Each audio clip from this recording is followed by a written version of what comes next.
Welcome back to the channel. This is Freddy Storm and you are watching a movie on what if Naruto returns after 2000 years. If you enjoy this video, please like, share and subscribe to the channel. Now wasting no more time, let's start the story. One thought occurred to him as the top portion of his body, severed from the rest, hit the floor. I'm still alive. He was certain that he was losing a lot of blood. Even though it was a miracle he was still conscious at that point, he was determined not to give up. He had an obligation to meet. It didn't matter that his vision was fuzzy and he was no longer feeling anything. Since he was still living. That cool, collected voice said, "You're a fool. He'll always remember it. Time has made you weak, that's why I never considered you as one of the war potentials. 1,000 years ago you would have been at the top of the list, but by now you are just a shell of yourself. I'm still alive." Even though his right arm moved at an unimaginably fast pace for someone with his reduced strength, he was still able to grab his opponent's ankle and begin to slowly crush it with the remaining strength. He was left completely limbless when his arm was sliced cleanly at the elbow, but he didn't even notice it. His enemy was right in front of him, and he could still hear that voice, but there was nothing he could do. A blue glow began to enlarge and intensify after a short while. He could see that it was an attack, even in his diminished state. An extremely potent assault on him. So, what's my limit? At last, as the attack threatened to destroy him, he closed his eyes and welcomed death's icy embrace. What irony, huh? There was a loud explosion and he was gone. The only thing remaining to mark his loss was a broken and scorched sword. You can open your eyes now. Astonished by the voice he had just heard, Genryūsai Shigekuni Yamamoto, the erstwhile captain, commander of the Godai 13, abruptly opened his eyes. Panoramic vision revealed he was in an oriental style room, with a polished wooden table in front of him and only a large parchment hanging on the wall to his left, above which hung the kanji for order. The other person in the room, who was pouring tea into 2 cups, said, "You look disoriented, but I think it's normal after all that's happened to you. However, I can tell you that the feeling of nausea you may experience will disappear after a few minutes," she added. With a startled expression, Yamamoto turned to face the man who had just finished speaking. "Ichibe Hayasubi. W. What happened?" he exclaimed. Though Ichibe had a mission to complete and little time to spare, he passed Yamamoto a cup full of tea and said, "Your watch has happened. You fought him, or you fought against a Quincy that you thought was him. But when the real one appeared, he managed to defeat you and kill you in no time. This is what the Soul King told me." Ichibe would have found it interesting to see the infamous captain, commander of the Godai 13, behave in such a manner. Even though Yamamoto appeared shocked and upset by the revelation, he was able to hide his feelings by lowering his gaze. He was shocked to see that he now had both arms. Lifting his left arm, he attempted to move it and experienced no unusual sensations, as though he had never lost it during the conflict with Aizen. How? The Soul King, together with the intervention of the Zero Division, has succeeded in recreating your body and preserving your spirit, explained Ichibe while sipping his cup of tea. Your death occurred recently, yesterday to be precise, so it was relatively easy. Regaining his well-known calm, Yamamoto asked, "Why did the Soul King do it?" "He wants me to face you watch again." Had the response to his inquiry been in the affirmative, he would not have paused to confront him once more, as it was the Soul King's desire, and he would not let him down. Ichibe shook his head, seemingly dismissing his idea. Far from it. "You are dead, Genryūsai. The Soul King has already made an exception to the rule to get you back, but not to face you watch again, but to solve another problem. A problem that could be as serious as our war against the Quincy's." Another problem? What problem could rival the current crisis? Ichibe turned to ask, "Tell me, what do you know about the Circle of Souls?"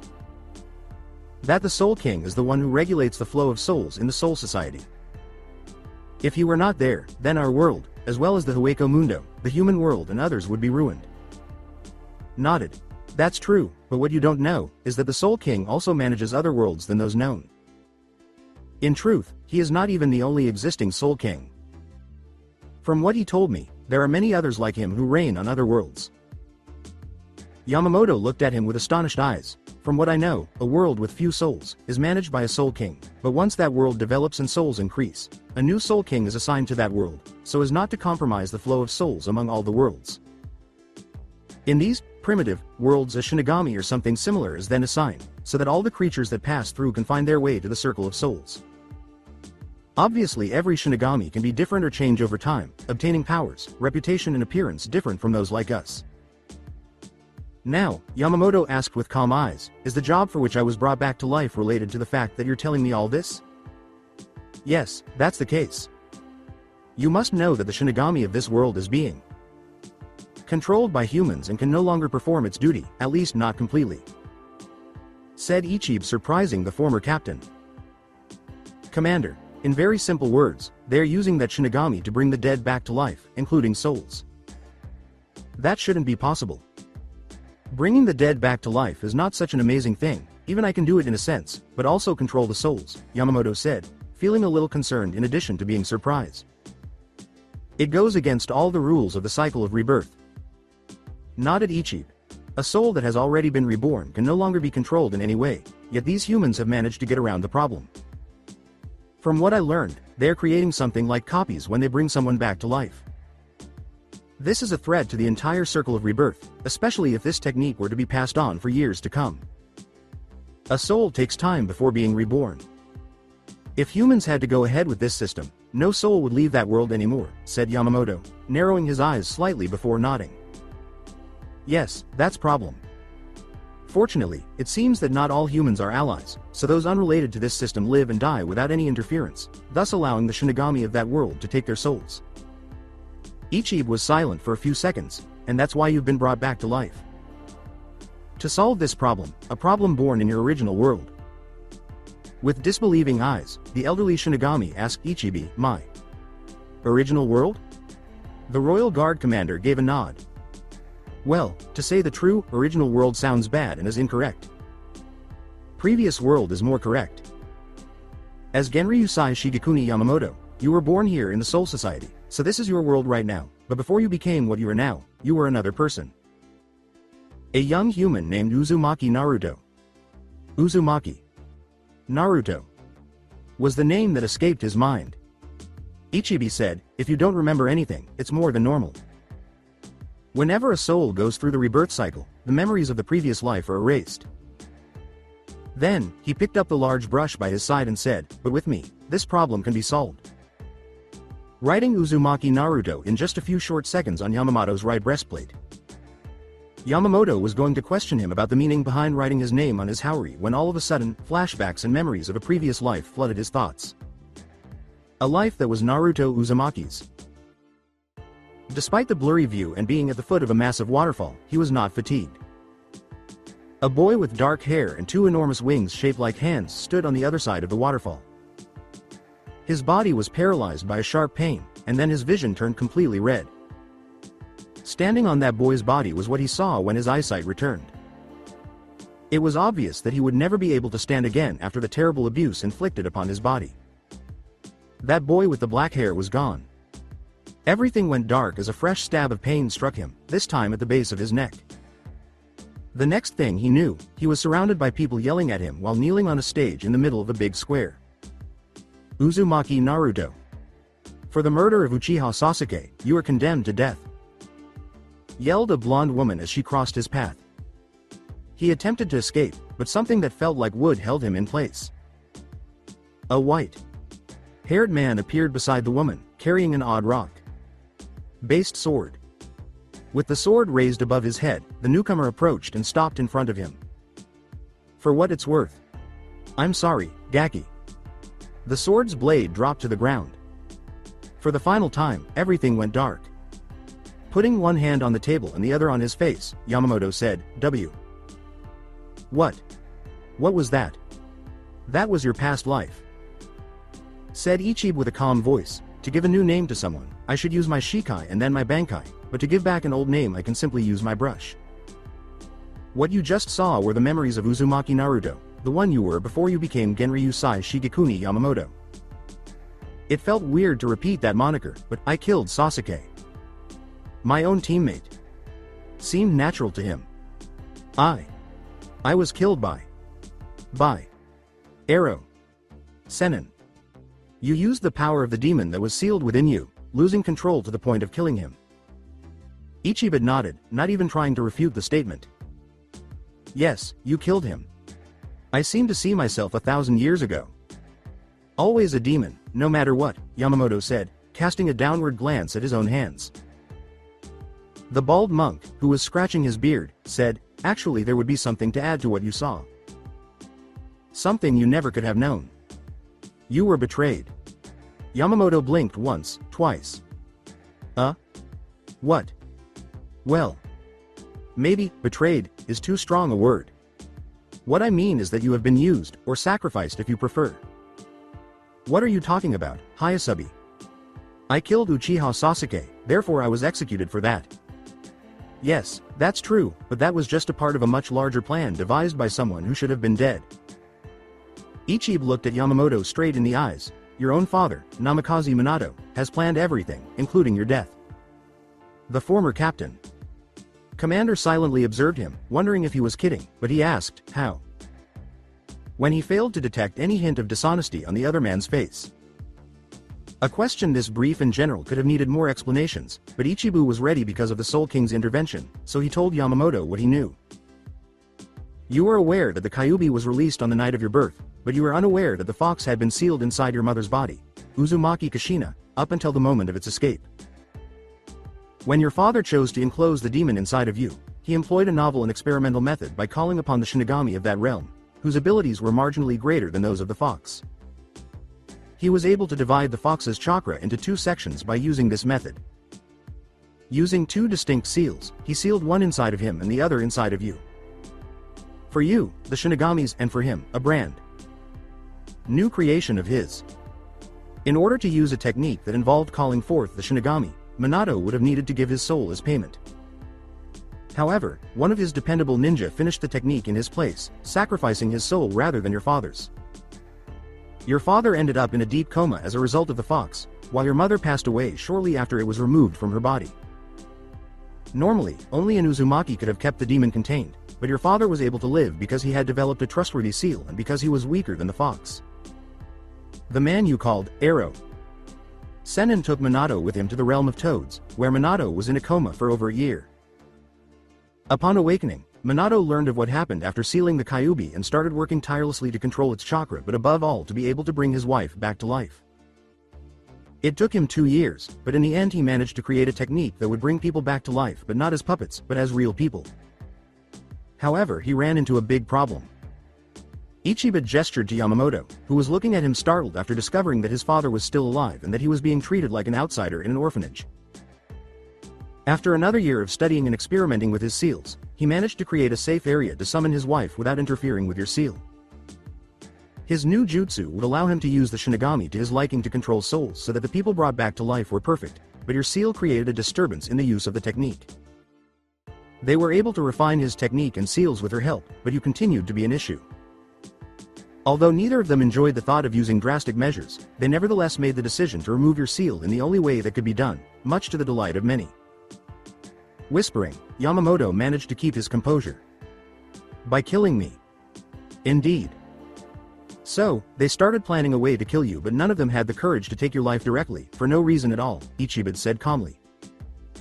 They explained their plan to many people, including the Sandaime Hokage, Jiraiya, and Tsunade, names you know well. They really were infatuated with you, in a gory kind of way. They were unable to carry out their scheme for years until you killed Uchiha Sasuke while channeling your fox. Power. What you don't know is that your father was there that day, and it was he who used a technique to force you to use a huge amount of the fox's chakra. Their idea was to kill you while you were completely out of control, so as to have less regrets. However, your willpower was stronger than expected, and so you managed to regain control and return to normal. I guess you know the rest. Slowly nodding, Yamamoto continued to accept what he had just learned. They sentenced me to death using Sasuke's murder as an excuse. Correct, mainly because all Konoha would have clamored for your death. Ichiban scratched the back of his head. So they have decapitated you before burning of your whole body, so no one could bring you back to life, and half of the Kyuubi inside you died that day, or that's what they think. Yamamoto asked the monk, what do you mean? With bewildered eyes. Ichiban grinned broadly and said, the Kyuubi, or Kurama since that's his real name, has always remained by your side. Just in a different form. Yamamoto didn't say anything more as he tried to understand, but then his eyes widened in surprise. Ignoring Ichibu's appreciative expression, he took his Zanpakuto, which was resting by his side, and said, Ryujin Jaka, before slowly closing his eyes. Inside Ryujin Jaka's mind. When Yamamoto opened his eyes again, he was standing atop a column of lava that had solidified, and the flames were consuming everything in his immediate vicinity, including the sky. Following a brief period of apparent quiet, Yamamoto heard a strong laugh coming from the flames as they started to transform in front of him. It's been a long time, Kit. Over 1,000 years if I remember correctly. Even though Yamamoto had always had excellent emotional control in the past, he was unable to contain the smile that came to his lips as he said, Kyuubi. The enormous fox head made of flames said, Welcome back, Naruto. Or do you prefer to be called by your new name? As you prefer, even if I could ask you the same question. With a toothy smile, his longtime partner said, Right now, I've been your Zanpakuto for years, so as long as you'll be Genryūsai Shigekuni Yamamoto, I'll be Ryujin Jaka. Yamamoto nodded at the fox's head, saying, Very well. Now, it would be better if you went back to talking to that monk. I think he still has to get to the interesting part. Yamamoto could not help but agree with him, and with a small smile on his lips, he left that world. The place of Ichibu Hayasubi. Yamamoto apologized for the interruption and bowed. Ichibu waved him off, Don't worry, it's fine. Now it's time to tell you why you've been brought back to life. Yamamoto raised an eyebrow and said, I think I know, I have to stop my father. Even if I have to ask. I've lived so long. How can he still be alive? Time flows in a very different way in the primitive worlds, so as to give the Soul King time to get used to having it under his domain. Explained Ichibu with a nod, but back at your job. Yes, you need to stop your own father, and I'm sorry to say this, but you'll have to kill him. His behavior is a clear insult to everything we protect and respect.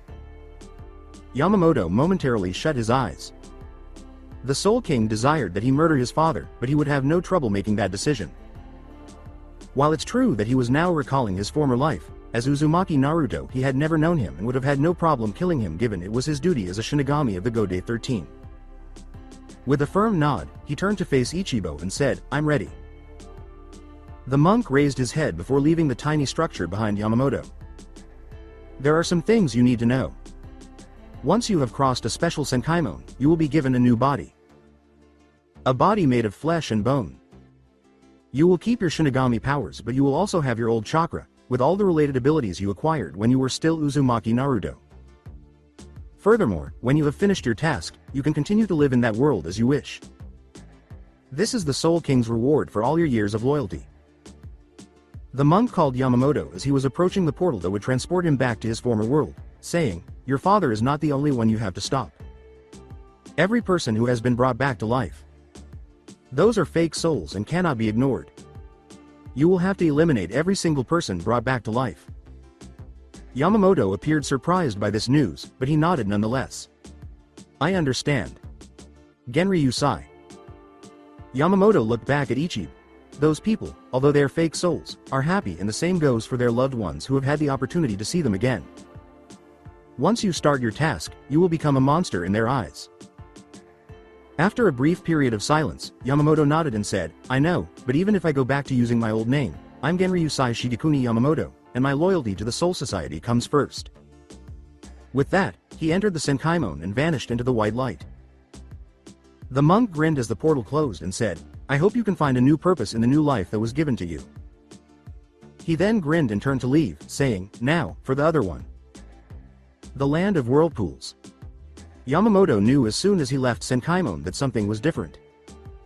More than anything, he felt younger and far stronger than before. He could see the difference in his body even though he was still dressed in his Shinigami robes when he looked down. He was no longer a soul. He was a human now. As he approached a tiny body of water, he turned to face his reflection, and what he saw startled him. His new body resembled his old one from when he was still Uzumaki Naruto, albeit with age.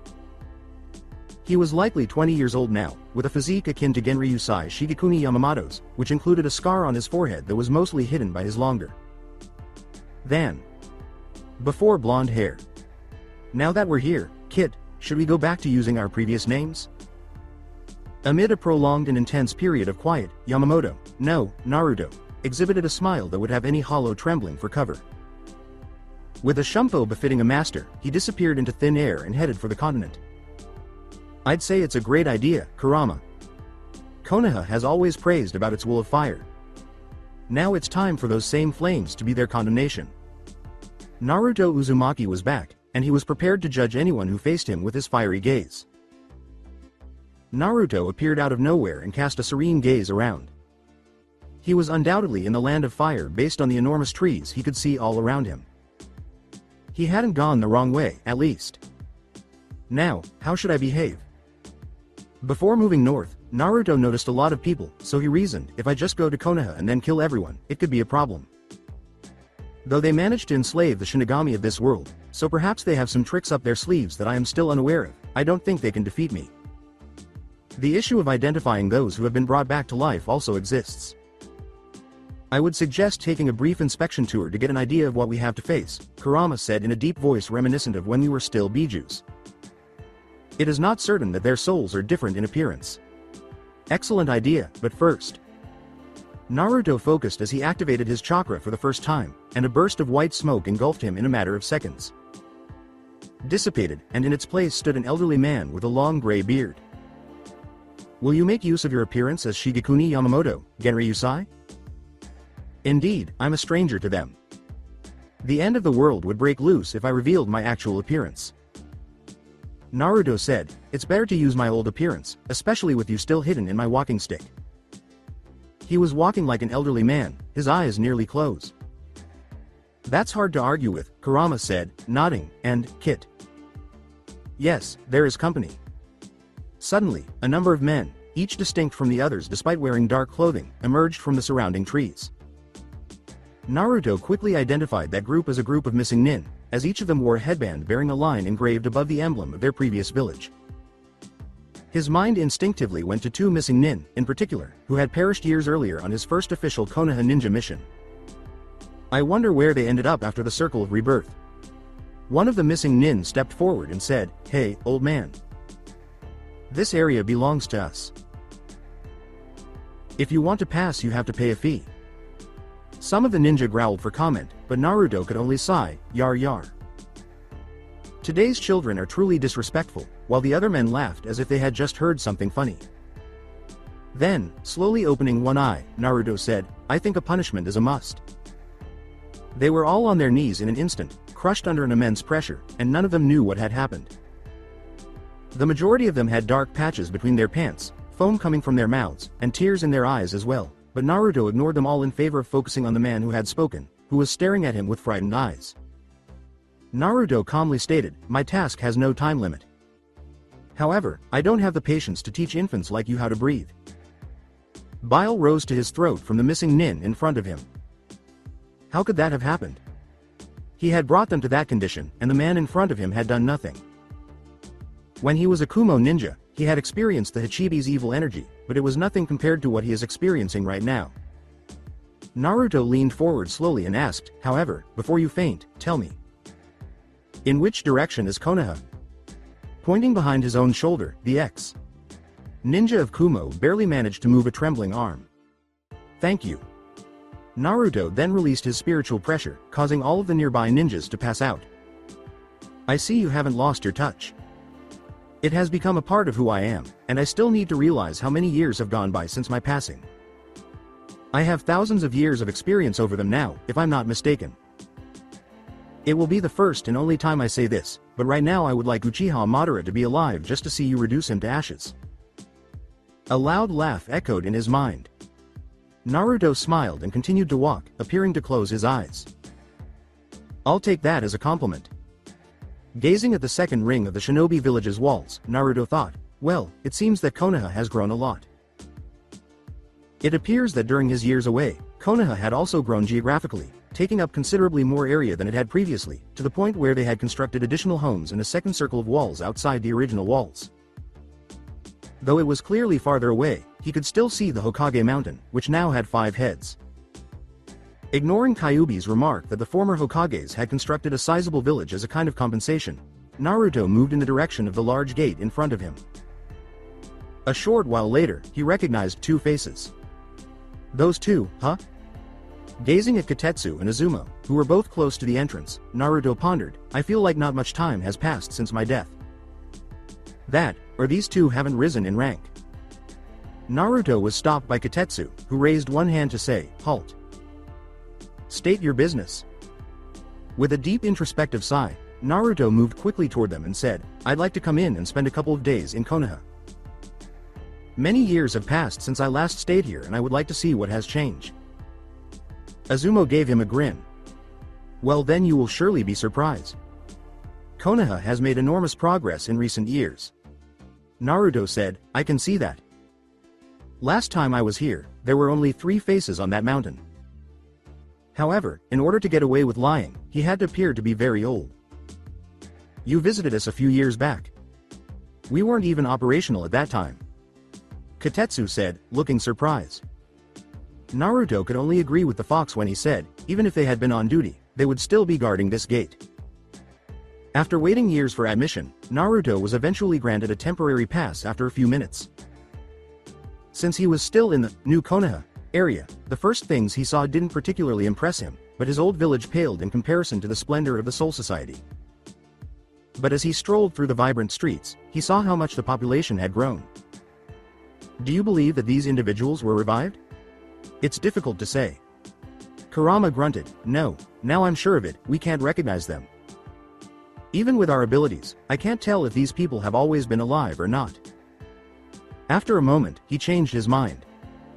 How did you obtain it? Uchiha. Naruto was taken aback by the word and, as he turned to look around, he saw a small family of 3 with dark hair and eyes. Are those? He asked himself. Kurama growled, wanting to rip them to pieces.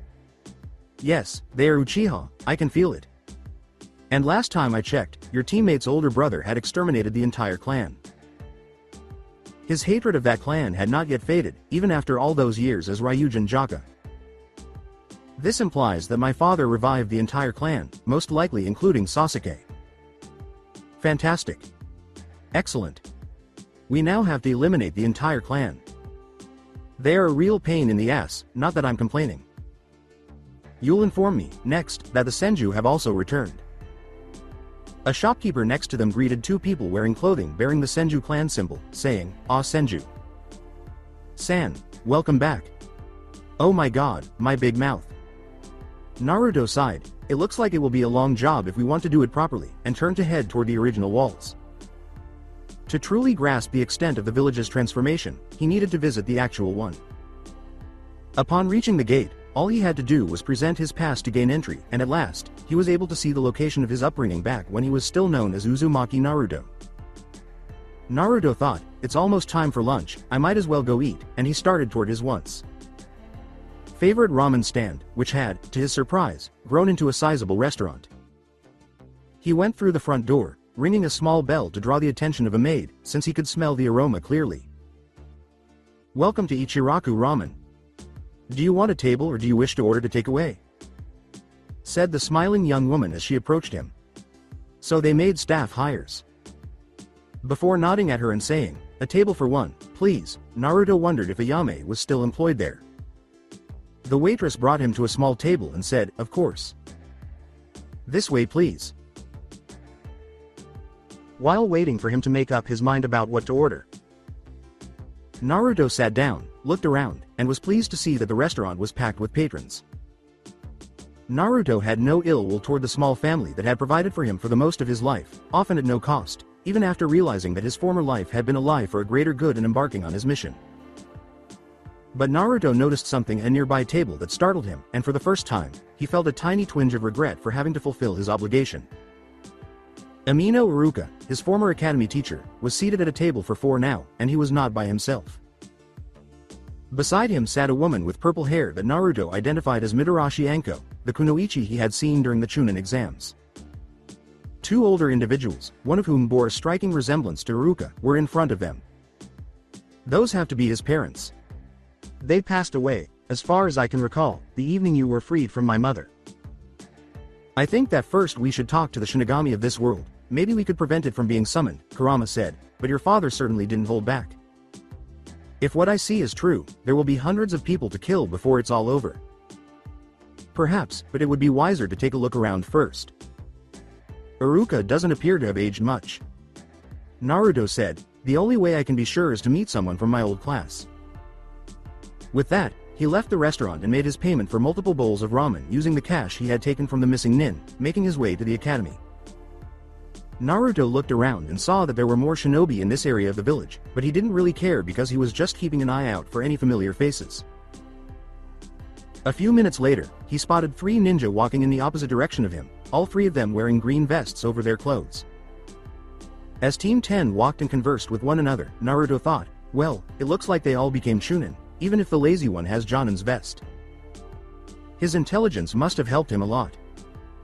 A momentary flashback took him back to the scene of his execution, where he saw the faces of Shikamaru and Ino staring at him with conflicted expressions in the throng in front of him. Naruto continued to walk until he reached the academy, shaking his head, but he saw no one notable. The students were still in their classrooms.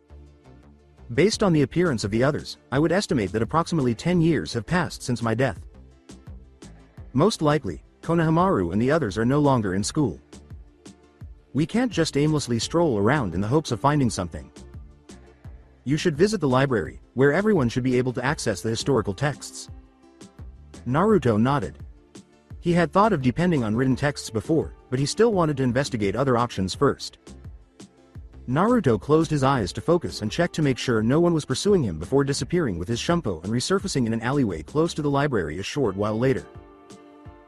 He entered the large building by walking out into the street like a regular person and stopping in front of the main counter, where a ninja greeted him and said, "Good afternoon, may I help you?" Naruto, who was still acting like a harmless old man, said, "Yes, could you point me towards the section with historical texts? I would like to consult some books about the latest events here in Konoha." The ninja walked behind the counter and said, "But of course, please follow me."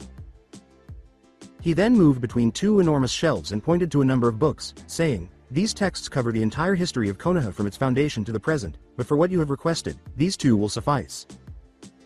He picked up 2 books, one with the Land of Fire symbol on the cover and the other with the Konoha symbol.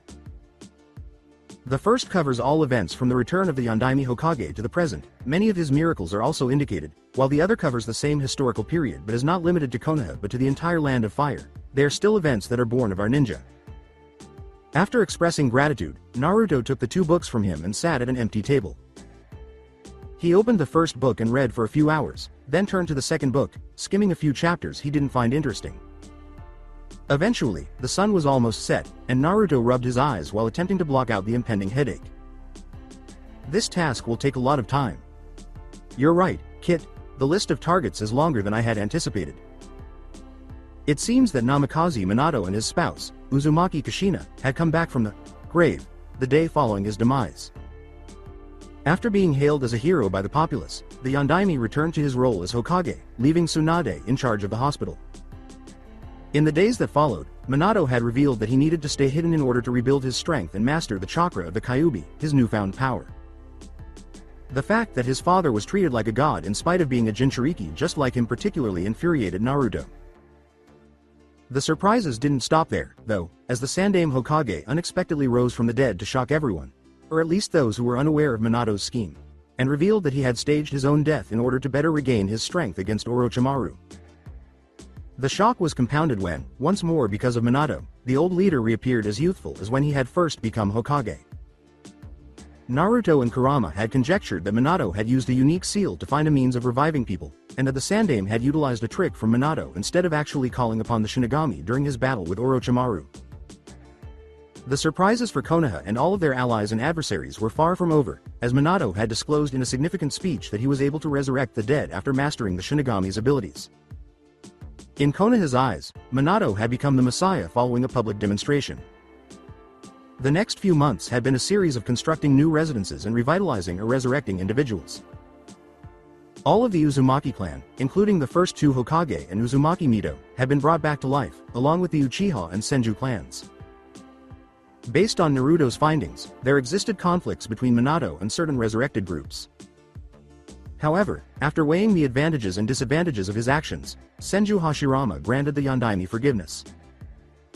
In other news, Uchiha Itachi, the current head of the Uchiha clan, was forgiven of his crime and had returned to Konoha.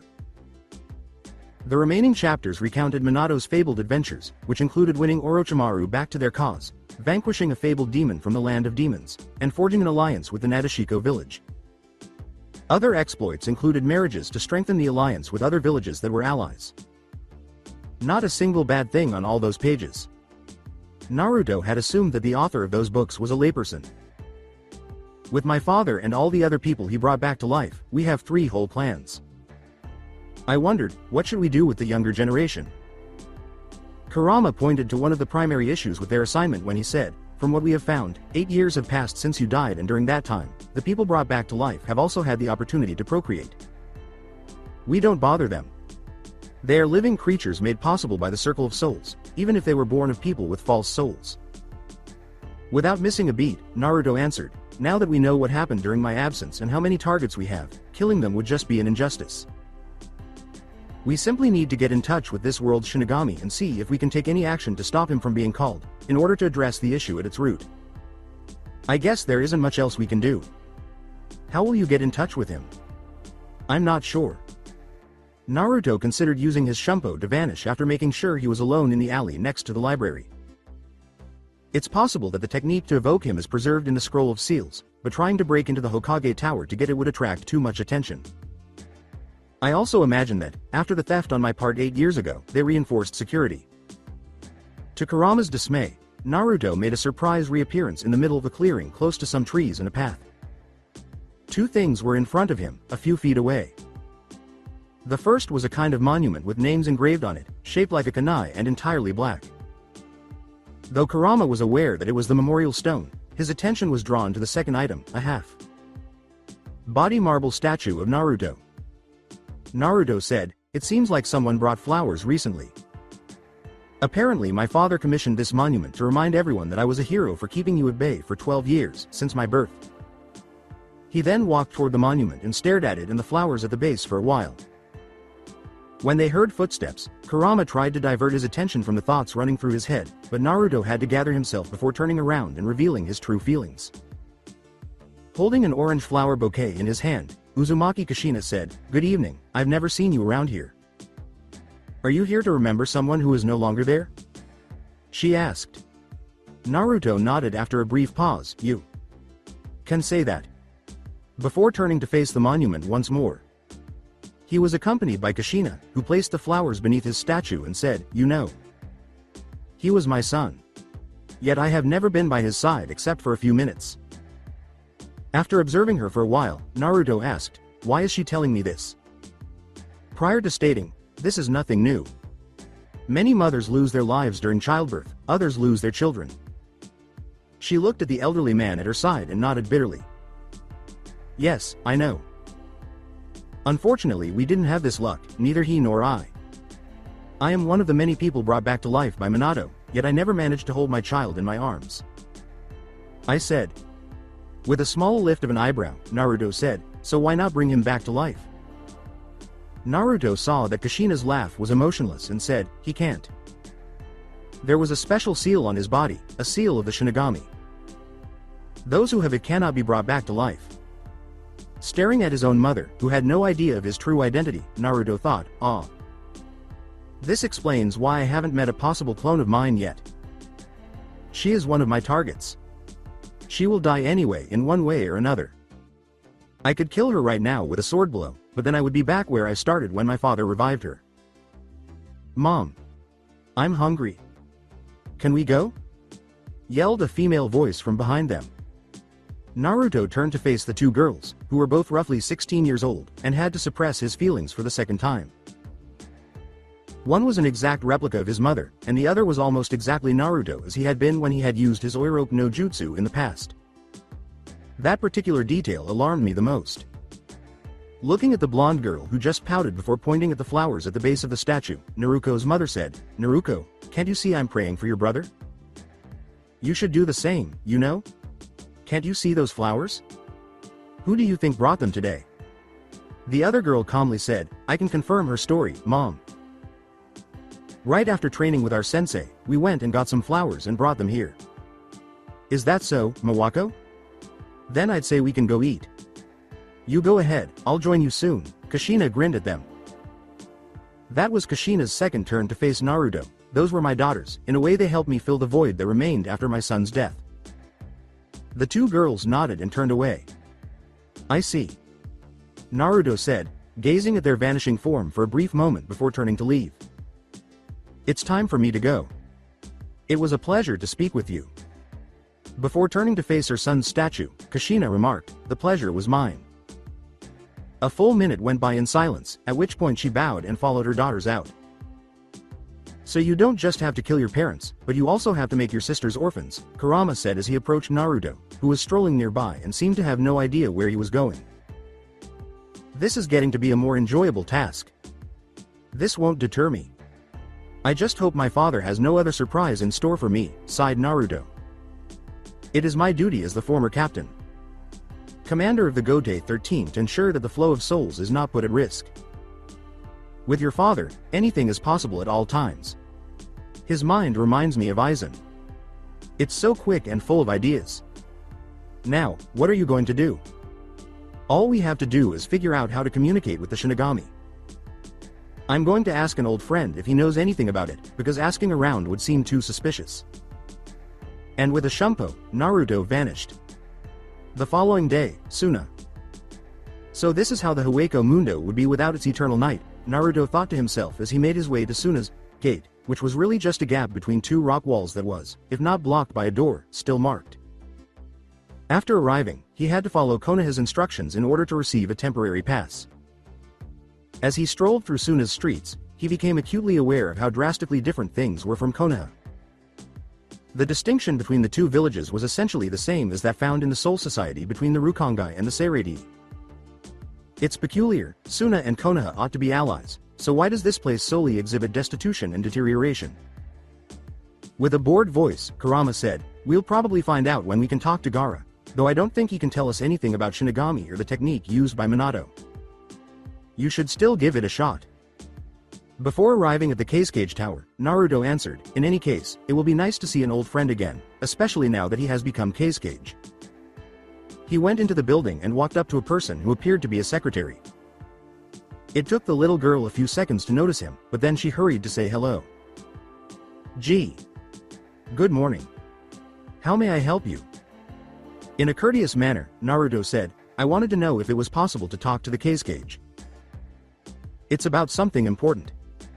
The Cage would be free at this time, however I must first ask if he is available to meet you.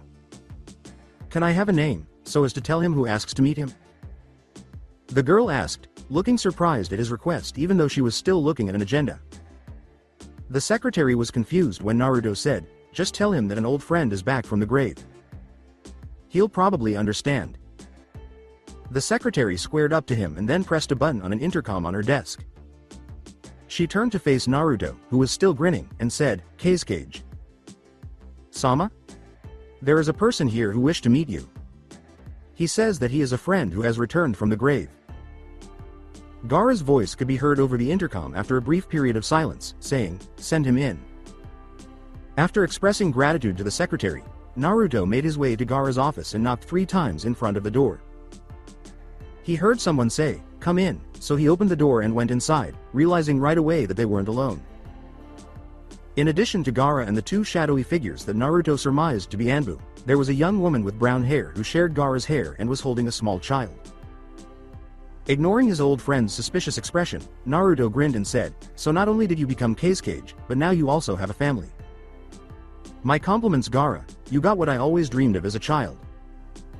Who are you? Gaara asked, her gaze fixed on the elderly man in front of him as the 2 Anbu prepared to attack the stranger and sand rose up behind him to shield the woman and child. Before a cloud of white smoke erupted and engulfed Naruto, he uttered, your words hurt me, Gaara. Gaara and the 2 Anbu got ready for what might have been a fight, but when the smoke cleared, they just stood there, staring dumbly at the blonde young man who had suddenly materialized in front of them. Again grinning at Gaara, Naruto said, it's been a long time, my friend. Naruto. In the flesh. Naruto nodded, maintaining his smile. Even though Gaara was fervently hoping that the person in front of him was actually Naruto, he spoke in an insecure tone, But that's not possible. You were executed 8 years ago and your body was completely reduced to ashes. It's true, but nothing can stop the most unpredictable ninja in Konoha, not even death. Naruto grinned. I thought you understood after I defeated you 8 years ago, using Gamabunta to fight against the demon you released. Gaara grinned and nodded slowly, saying, You really are Naruto, not many people know that. The two Anbu emerged from their hiding spots at that precise moment, and Naruto recognized them instantly. The two removed their masks and displayed shocked expressions. Temari, looking at her brother's first true friend, asked in a tremulous voice, Naruto. How are you alive? Her brother Kankuro answered in unison. Naruto grinned slightly and said, It's a long story, Temari. Then he turned to face Gaara again and said, If you wish, I'll tell you. He pointed to the woman who had been silent up until that point and said, Before that, I'd like to introduce you to my wife, Matsuri, and my son, Hazari. Gaara nodded, curious as to how his friend had survived. Meeting them, Naruto bowed and said, It's a pleasure to meet you. Matsuri grinned and said, Oh no, the pleasure is all mine. Gaara told me a lot about you. It is an honor to finally meet you. Furiously, Naruto approached Gaara's desk and sat down, telling his friend's family, Like I said, this is going to be a long story. He proceeded to tell them everything for hours, including the reason behind his return in his life as Genryūsai Shigekuni Yamamoto, the Soul Society, the Zanpakuto, the Hollow, Aizen and his treachery, the Quincy's, the Soul King, and all the rest. The four in front of him were dumbfounded when he finished his story. And that's my story. This is amazing, Gaara exclaimed, her eyes wide with shock. I never imagined anything like this could exist. Everyone turned to face Kankuro, who appeared to be very anxious. Wait a minute. Aren't we going to run into trouble with this Soul King or someone else now that you've told us all this? Exclaimed Kankuro. Fear not, the simple fact that you know all this doesn't put you in danger. I am sorry to say this, but when you die, your memories of this life will be erased, so in your next life, you will know nothing of it and you will have to learn it again at most. Explained Naruto before giving Kankuro a light glare. However, I would appreciate that none of you went around telling what I just said. Better not think about what Konoha could do with this information. With a swift nod, Gaara's brother felt small in front of that glance, and Temari smiled at him, seeing her brother instantly put in his place.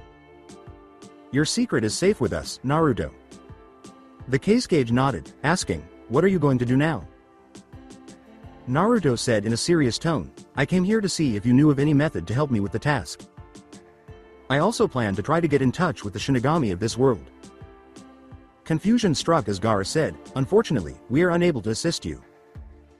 However, if you feel that you need to see it, you should go to Konoha on Sunday. Why? The Yondaime Hokage doesn't always use his technique to bring someone back to life, but uses it only once every Sunday to revive those who died during the week. Temari responded with an angry expression. Practically, it has become a public event for them, so you should have no trouble seeing the Shinigami. I see. Naruto nodded after giving it some thought as to what to do. Then I will head to Konoha to see this event. However, I wanted to ask. Why is Suna reduced to this state? As I recall, your village and Konoha had an alliance 8 years ago. Gaara grinned and nodded. Yes, we were allies, but when we received word of your execution, your father offered to bring our mother back to life to keep our alliance firm. His eyes widened. Using human lives as a bargaining chip disgusts me. Besides the fact that they executed you when that man could bring Uchiha Sasuke back to life, as he did, made us think. If he can bring the dead back to life, why didn't he did before? Why didn't he bring you back to life too? Asked Temari as she sighed. The conclusion to which we have arrived is that you, for some strange reason, were an obstacle and they decided to remove you from this world. We also tried to ask the Hokage to bring you back to life, but he said he couldn't without giving us any explanation. Kankuro grinned. So we decided to cancel our alliance, limiting ourselves to a non-aggression pact with Konoha. Naruto heard what they had to say and then smiled sorrowfully, saying, I'm sorry to hear that. Suna is so reduced because of me too. Don't blame yourself, my friend. Your father believes he is a god and has done things that a normal person would never dare to do. Laughed Gaara. I am the cage, so the well. Being of the village falls on my shoulders. Well, I'll try to help you to the best of my ability.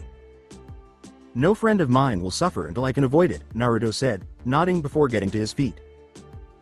After Naruto used the Henge no Jutsu once more, Gaara said, thank you, but I think you have a long way ahead of you. Will you go to Konoha right away? As they walked toward the door. Tomorrow. It may not seem like it, but now my speed is higher than that of Minato. I will arrive in Konoha in a short time. Naruto laughed. I see, so what about being my guest? My house is big and we have many empty rooms. Naruto frowned and looked out of a window, saying, I'll just sleep in a hotel. I appreciate the invitation, but if there is one thing I remember is that Jiraiya has spies everywhere and I would like to avoid attracting attention while I'm here. Before shaking his hand, Gaara said, very well, if you need anything, don't hesitate to ask. I will do everything in my power to help you. Naruto grinned and said, thank you Gaara, it means a lot to me. He then disappeared into the crowd and started to walk through Suna's streets. Temari remarked, Naruto-kun has really changed a lot. In a kind voice. She blushed as Kankuro repeated, oh? Naruto-kun? Ah, blackmail material. Kankuro was so overcome with victory that he failed to notice Temari had put back on her Anbu mask that Gaara had left with his wife and son. Kankuro. The sound of his sister's voice startled the small child, who turned slowly to face her. Temari raised her fan above her head and asked, care to repeat that? Not the face. Naruto paused a few blocks away and said, MH. I swear I heard Kankuro scream. Like a young child? Nodding, like a little girl, Naruto said. Where can I locate a hotel now? However, he was startled out of his search when he heard someone speaking behind him. Oh, I think it's the first time I can get close to you without being identified. Naruto turned to face the speaker quickly, but his eyes widened in shock at what he saw. It's been a while, Captain. Commander, grinned the newcomer. You? All Naruto could do was stare with stunned eyes at the person in front of him. He had been startled a few times since coming to this world, but none of them had prepared him for the shock he was experiencing at that very moment upon seeing someone he had assumed he would never see again, someone donning the distinctive Godai 13 captain's Haori. That person calmly said, I think this is the first time I've seen you so surprised. Is it really a big surprise that I'm here? After remaining motionless for a short while, the former captain. Commander shook his head and said, I think you would have the same reaction in my place. However, he did manage to smile a little and said, it's nice to see you again, Captain Unohana. He was greeted with a smile by Retsu Unohana, the former captain of the Godai 13's 4th Division. Only a few days have passed, yet to me it seems like an eternity. Your death was a hard blow to the entire Godai 13. Those youngsters are strong. I have trained many of them, and I know what they are capable of, said Naruto, pausing before turning to face the sky. I knew you'd say it, the woman said with a small laugh. Would you be interested in knowing who took your place? How about talking about it at lunch? Naruto nodded after giving it some thought. Retsu, taking a surprise at the former captain. Commander, said, sure, how about some ramen? Ichiban Hayasubi also told me about your life as Uzumaki Naruto when he told me about your mission. With serious eyes, Naruto asked, were you sent here to help me? With a smile on her face, Retsu said, that's right, but like you said. Let's talk about it over a cup of ramen, I've always liked strong flavored dishes. Then, she and Naruto headed toward an inn. To put it briefly, both of them ordered ramen and were seated at a solitary table at Naruto's request. So, how come you were sent here with me? I understand the reasoning and wanting to assist me, but your healing skills would be more useful in the Soul Society, especially now that they are at war with the Quincy's. Naruto said in a collected voice before adding in a more sorrowful voice, unless you two have reached the end. Retsu looked at him with sorrow. Unfortunately you guessed right, but I didn't die at the hands of a Quincy. I died at the hands of the one I consider a worthy successor. She said something that startled Naruto, who then nodded and asked, that brat has finally figured out what it means to be a captain. Retsu laughed a little and answered, that I don't know. What I do know is that he can finally do justice to the title of Kenpachi. Retsu burst out laughing at the recollection of that episode, anyway. Have you been sent here just to assist me? The former captain. Commander snorted, well, whatever he does, he's no longer my problem. The last time he caused damage I had to hear the Central 46's complaints for days and days. Retsu surprised Naruto by saying, in fact, I lived during the period in which you were Uzumaki Naruto. We also met before my death. Observing Naruto's bewildered expression, she added with a small smile, during your first C. Rank mission turned A. Rank. Yes, that's the deal, but in return I can live my new life here, just like you. After all, I lived here before being reborn as a soul. When Naruto heard those words, his eyes immediately widened in shock. Haku? Retsu gave him a grin instead of nodding, one that scared the other Gode 13 captains years ago. Close enough, Gaki. Like Kurama, Naruto's mind went blank for a few seconds before he spoke a single word. Z. Zabuza? In the interim, Konoha. With a smile on his face, Namikaze Minato stamped a significant document and declared, and with this, the meeting is over. He continued to smile and said, thanks for all of your hard work. I hope to see you all at the festival tomorrow. The lone person wearing a mask at the table, and Anbu wearing a dragon mask, remained silent and vanished amidst a whirl of foliage. Obviously, I'm referring to those who aren't always on duty, laughed Minato. Nara Shikaku sighed, what a drag. This meeting was longer than the others.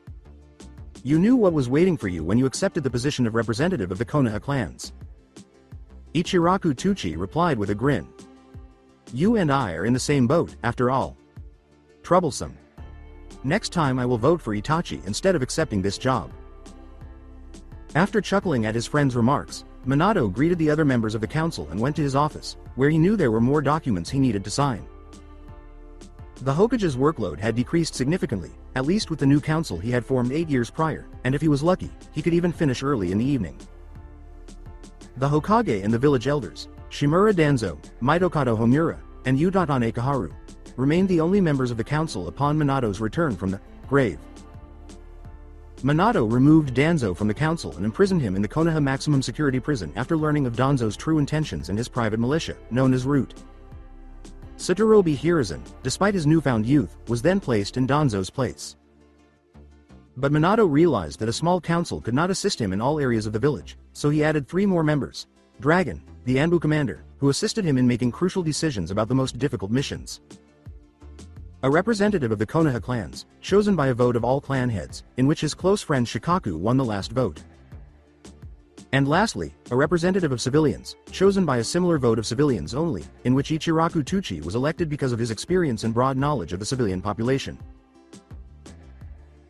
Even though there was always work to be done, Minato's life had become much easier as a result of these changes. After going into his office, Minato sat down at his desk and stared at the 2 photos he always carried with him for a short while. The first, taken a few days after his return, showed him at 8 years old, sitting directly at that desk with Kushina and their daughters at his side. A few months earlier than the first, the second picture, possibly even more significant to him, showed a blonde boy with blue eyes and a white and red face. Naruto had to take that photo in order to receive his ninja ID. Upon hearing about that day from Hiruzen, Minato chuckled, content that his son, despite facing hardships, was consistently upbeat and prone to humor. It was now a warning of his failure, and Minato kept it on his desk. Though he was very intelligent and skilled with seals, he had never been able to break through the Shinigami's seal that he had used to stop the Kyuubi inside Naruto. Though Naruto was still a baby and the seal required a strong will to remain intact, Minato had considered using the same seal he had used on himself that fateful night. Had he utilized it on his son, the Kyuubi would have quickly left his small form, taking his life in the process. Over the ensuing years, Minato tried everything, but each seal he invented in an attempt to revive the others always caused the Shinigami seal to react. The worst decision he ever made was to try to use Uchiha Sasuke's retrieval mission to kill his son once the fox had taken control of him, but even that plan backfired. Minato had decided that it was his duty to complete this when they had brought Naruto back to Konoha and had made him lose his conscience by placing the seal at the base of his neck, but his teacher had informed him that he lacked the courage to do so. Jiraiya saw it immediately, and Minato still hated her for it. Minato had wished to hide for a day following his son's execution in order to give himself time to heal psychologically, but he soon began his plan for a permanent peace. He'd made Konoha the strongest village without the need for another war, having brought the strongest people of old to life. He had discovered a way to make people rejuvenate and return to their prime years in addition to controlling the Fox Chakra and multiple seals. Taki and Suna, two of their allies, had initially rejected Minato's proposal to do the same before breaking off their alliance. A few had suggested using force to retake their alliance, but Minato had rejected the idea, claiming he didn't want to ignite another conflict.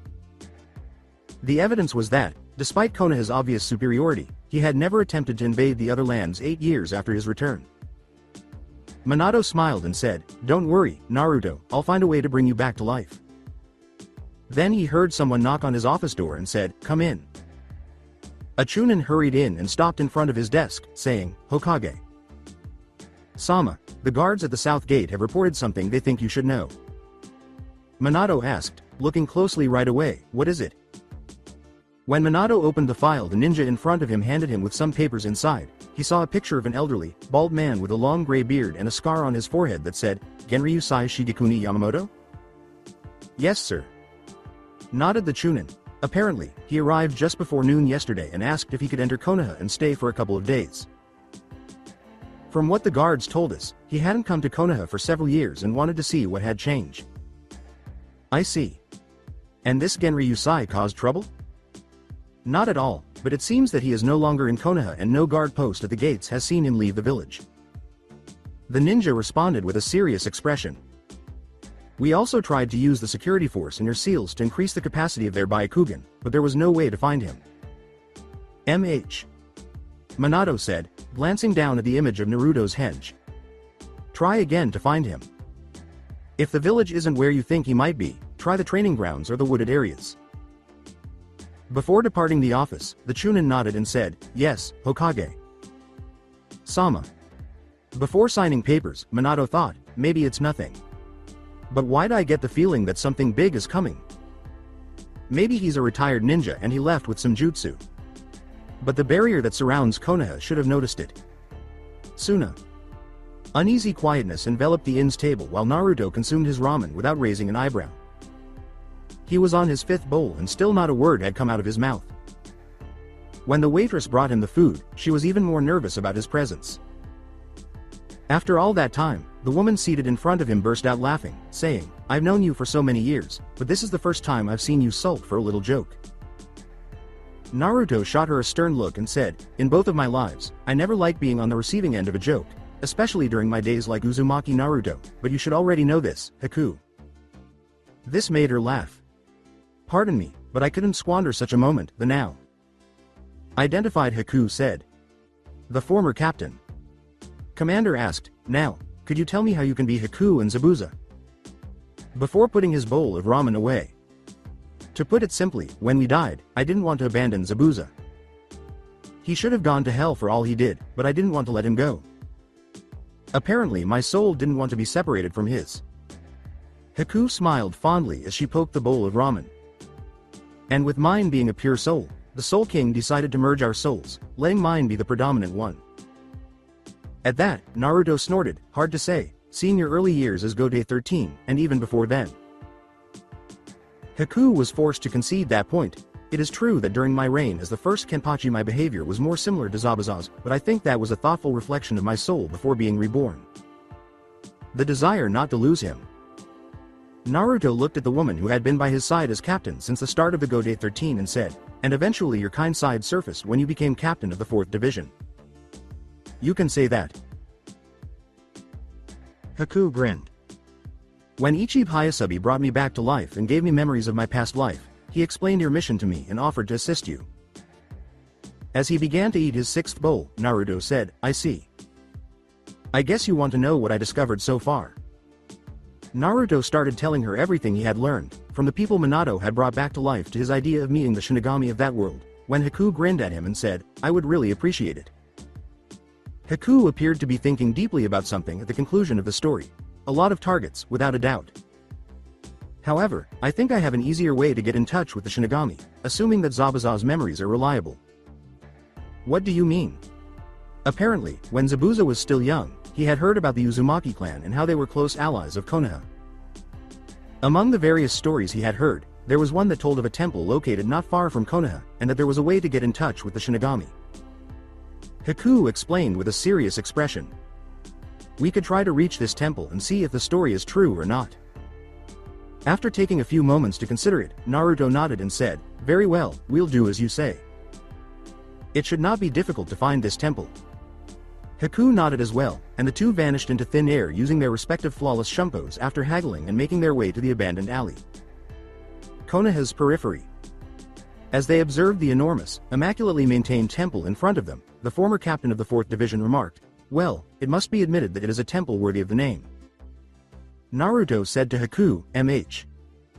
They must have renovated it recently. That wood is too light to be old. Then he moved toward it. The location was empty, so the two had no trouble getting inside. Upon entering, they were met with a wall that had 27 oni masks hanging from it. What exactly are we looking for? Haku said, glancing at the different masks, a mask would be obvious, but I can't say which one. Naruto appeared to examine each of them individually, but his attention was drawn to a single one that had tiny horns pointing skyward. As he got closer to that one, he took it off the wall to give it a closer look. That's when he saw the tiny seal in the inner part, where the forehead should normally rest. The Captain. Commander said, this one is the one we are looking for. Did you understand that from that seal? Haku inquired, his eyes wide with confusion. How can you be so sure? Not really, it's just that I can feel something with this one. The others are just plain masks made of wood. Replied Naruto. We should leave this place and move to a more secluded place. From what I've seen, nobody has returned to Uzushio after its destruction. There we can talk undisturbed with the Shinigami. Without protesting, Haku nodded, and the two disappeared once more, only to reappear in the midst of Uzushio's ruins a short while later. For some strange reason, when Naruto glanced at the mask once more, he saw that the seal was actually a henge transformed into a seal. He successfully channeled his chakra into the seal to destroy it, but the tiny shockwave that emerged from the mask also cancelled his henge. He didn't care how he knew that. Oh my. When Naruto heard Haku's shocked voice, he turned to face her but could not speak because he saw that instead of Unohana Retsu, there was a young girl about her age with long black hair that fell down her back, brown eyes that were full of emotion, and a figure that was not even close to jealous of the former captain's body, not even when she was dressed like a Shinigami. Haku? Asked Naruto, noticing her blushing slightly as she nodded. So, you were also using a henge? He asked. Haku replied, still gazing at Naruto's much better body than his previous one from when he was still a ninja Konoha. Why?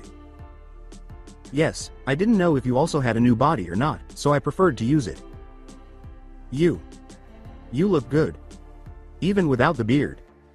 Haku exclaimed. Naruto looked away with a nervous expression and said, Thanks. You too. Without the scar. On your chest. Great. Now why am I talking like this?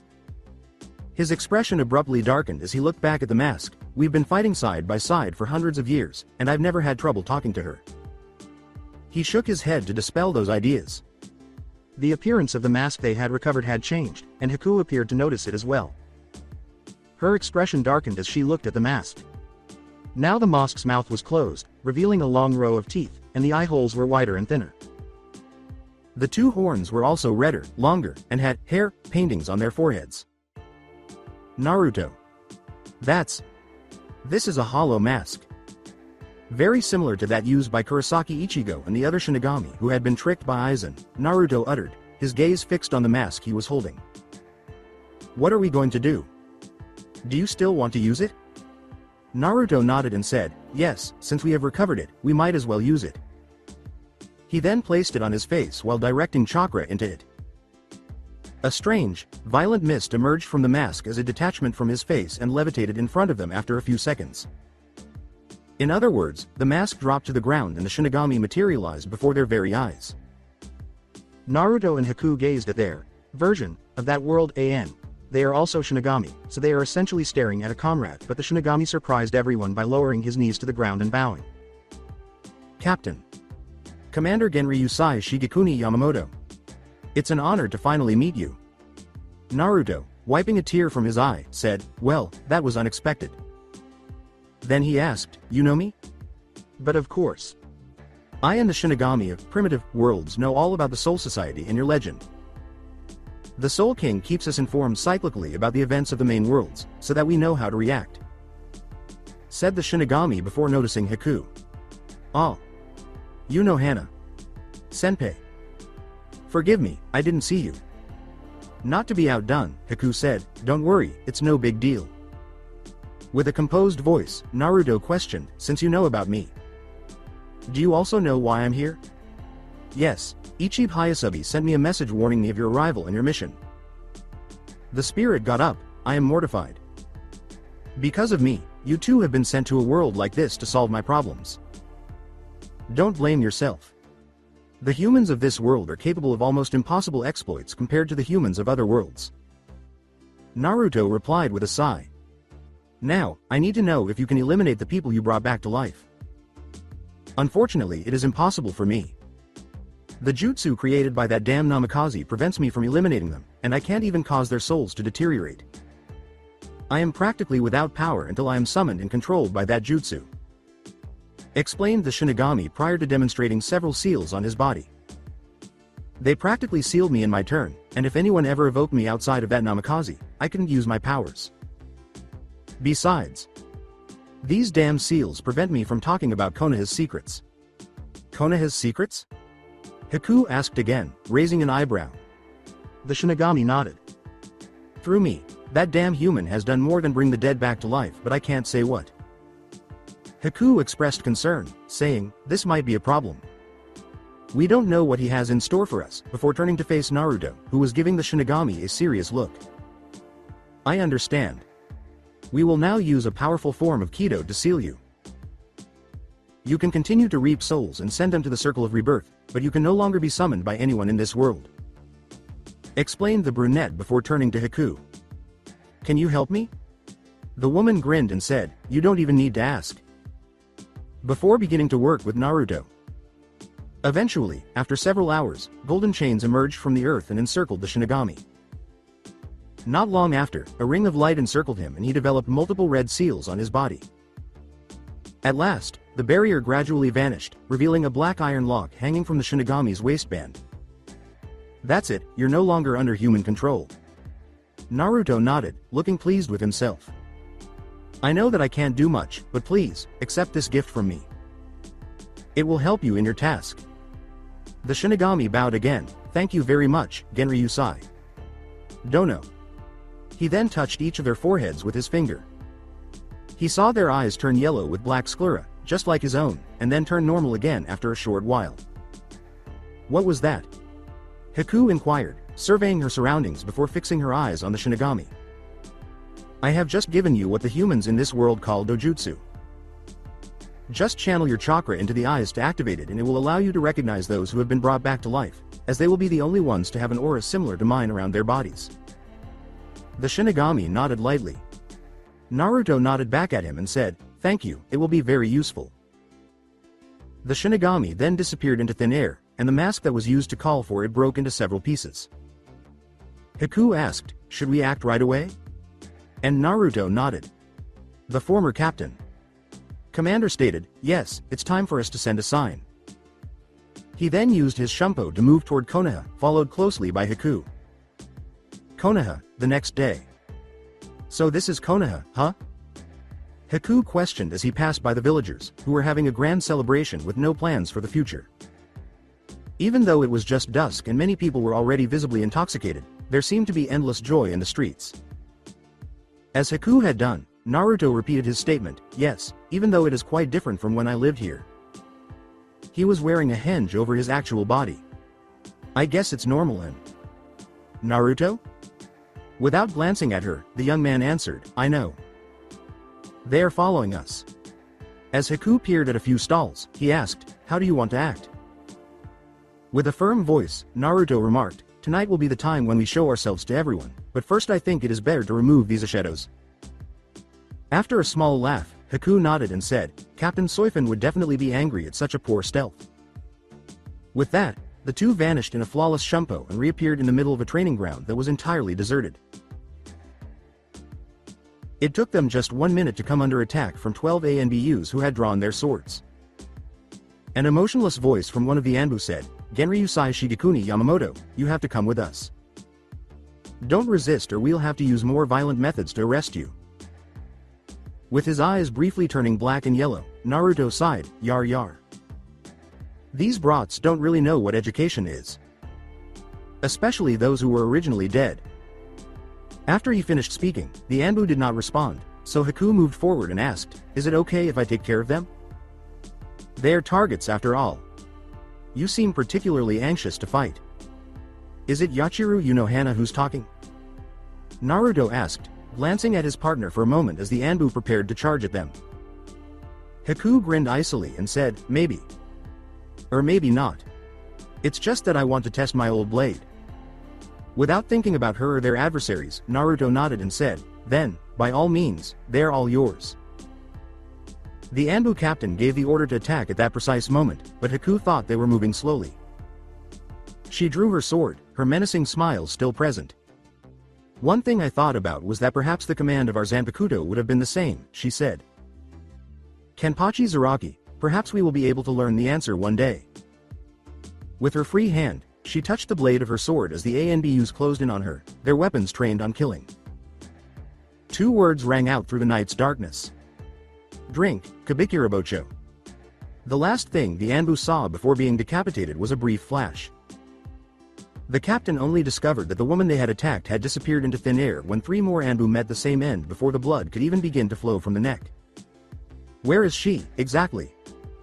He and the other Anbu immediately gathered around, searching for their opponent as soon as their feet touched the ground. They ignored the corpses of their companions and Naruto, who was standing by, observing the fight, with no plans to intervene. "I acknowledge your speed," a chilly female voice uttered, startling the entire Anbu because it originated right in the middle of their formation. But not enough, the voice continued. The only other Anbu member to use a Kawarimi no Jutsu in time to replace himself was the captain. The rock, like all the other Anbu members, had been cut in half horizontally. The man was back in the vicinity, sword raised to strike, but, as before, Haku was gone. He was frozen in place before he could even attempt to find her, as a blade was pressed against the side of his neck. "Congratulations, I thought I was able to kill you with one slash, but apparently your control over the Shinigami didn't soften you at all." The Anbu slowly turned his head and was startled to see the sword that had slain all of his friends, the Kabikirabocho, one of Kiri's 7 legendary swords. Even though he was able to control his emotions, he couldn't help but get chills when he saw Haku's bloodthirsty look and asked, "Who are you?" Haku responded by decapitating him without hesitation and letting his body drop to the ground like a bag of potatoes. The woman remained motionless for a few moments until someone touched her shoulder. She turned slightly and saw Naruto's worried looking but serene eyes. "Are you okay?" With a smile, Haku said, "Yes, nothing serious." Rather than release her, Naruto firmly grasped her shoulder, saying, "As Haku, I hardly knew you, but I know when Retsu Unohana has something that disturbs her." The woman glanced backwards before sighing. "It is the first time in many years that I have felt so euphoric. If we exclude my confrontation with Zaraki Kenpachi, it's been hundreds of years since I last spilled blood so easily, and if we add the fact that this reminds me of the days when Zabuza was still walking on this earth. You're in conflict with yourself, aren't you? You could say that. If you remember, I never killed anyone as Haku, or as Retsu Unohana." Haku sheathed her Zanpakuto and said, "I'm afraid I may have identity problems," following a brief silence. "Unlikely," Naruto said without pausing, surprising Haku. "You were and are a strong woman. You have all the qualities that have allowed you to become the captain of 2 divisions of the Godei 13 without ever giving way to some challenger, and you have always done your duty with dedication and skill. If there's one thing I know, it's that memories won't break your mind." Once more grinning, Haku said, "You've always been good with words," as he turned to face him. "You can call it experience." Naruto sighed. "Now, your Zanpakuto's Shikai is different. Yes, I felt a change in my sword the moment I got the memories of my past lives." "Did it happen to you too?" Naruto nodded. "No, even though I now know who my sword really is, Shikai and Bankai are still the same." Haku appeared perplexed by what he had said, but he chose not to discuss it further and observed that, those Anbu have been following us since we arrived in Konoha. If there is one thing that is not lacking among their ninja are the sensors and the trackers. It's likely that the first time I came back here, they somehow memorized my chakra, and when I disappeared, Minato must have ordered me to keep an eye on me if I reappeared. Stated Naruto, fortunately for me, my chakra is different from 8 years ago. Haku questioned, what about the fox? After learning that Naruto had once been a jinchuriki. With a simple smile, Naruto raised the cane concealing his sword and remarked, like I said, now I know who my Zanpakuto really is. Haku eventually nodded, realizing what he had said, saying, since it's in that form, they cannot locate its chakra. Haku nodded at Naruto, who continued, exactly. Now I would say that we need to go back.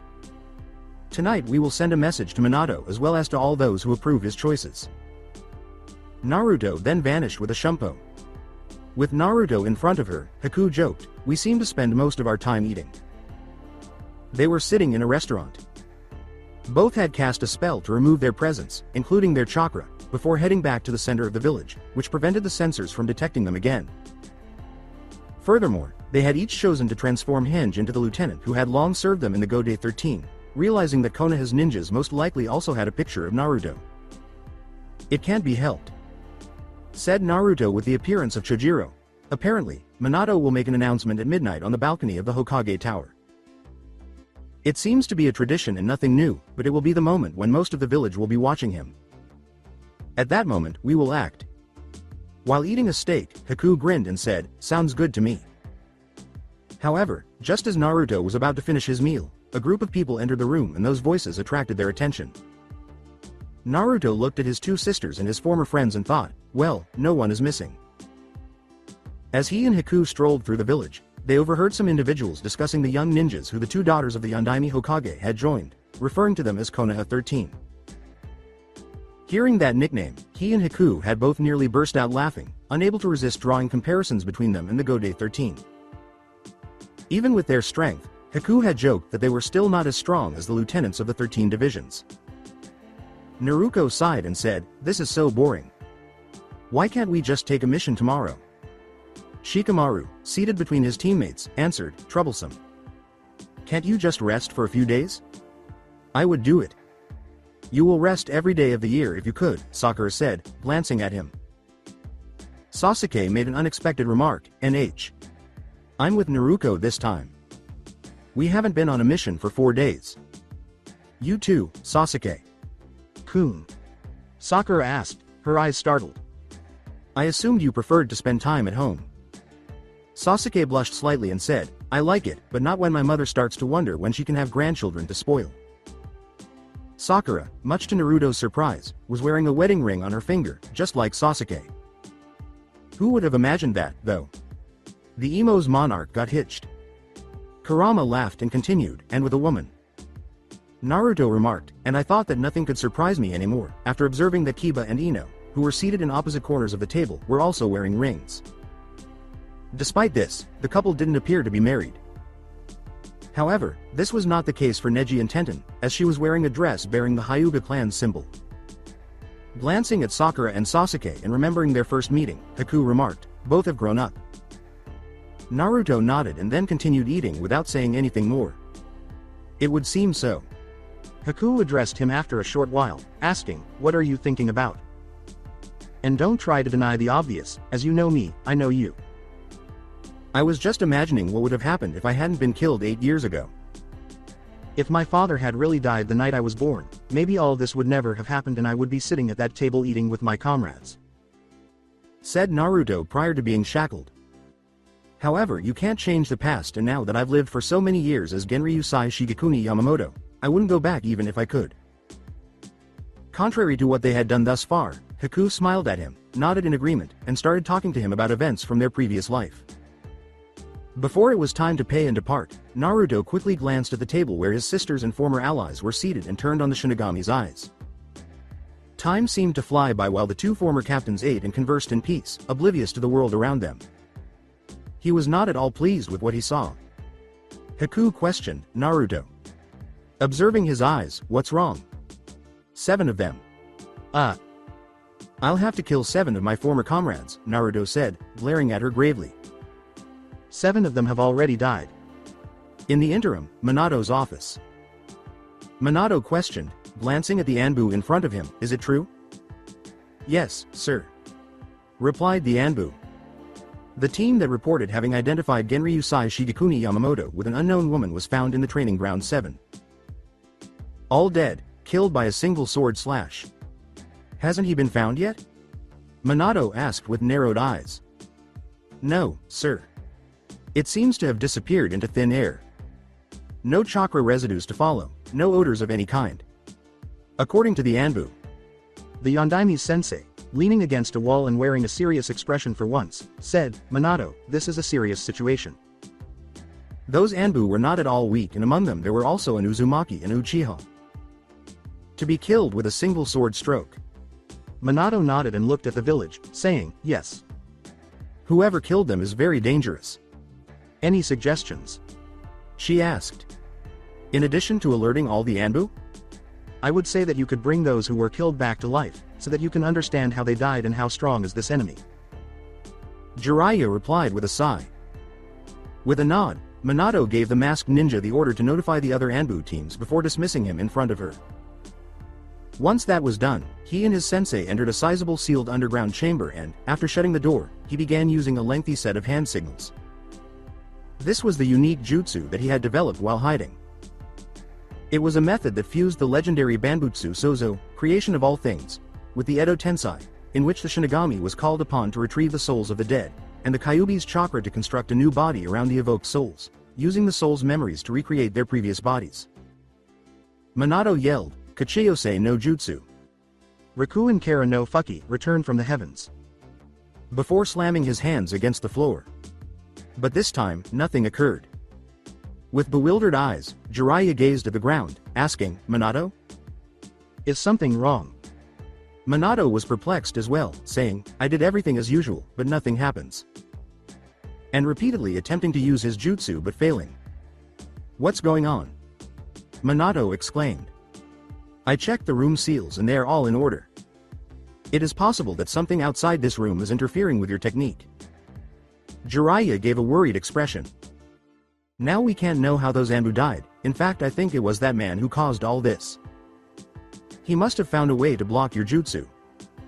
This is bad, this is really bad. Minato looked at his superior. Sensei, I know you've just returned from a mission and you want to relax, but I need you to go out there and help the Anbu. Jiraiya nodded and said, you can count on me kid.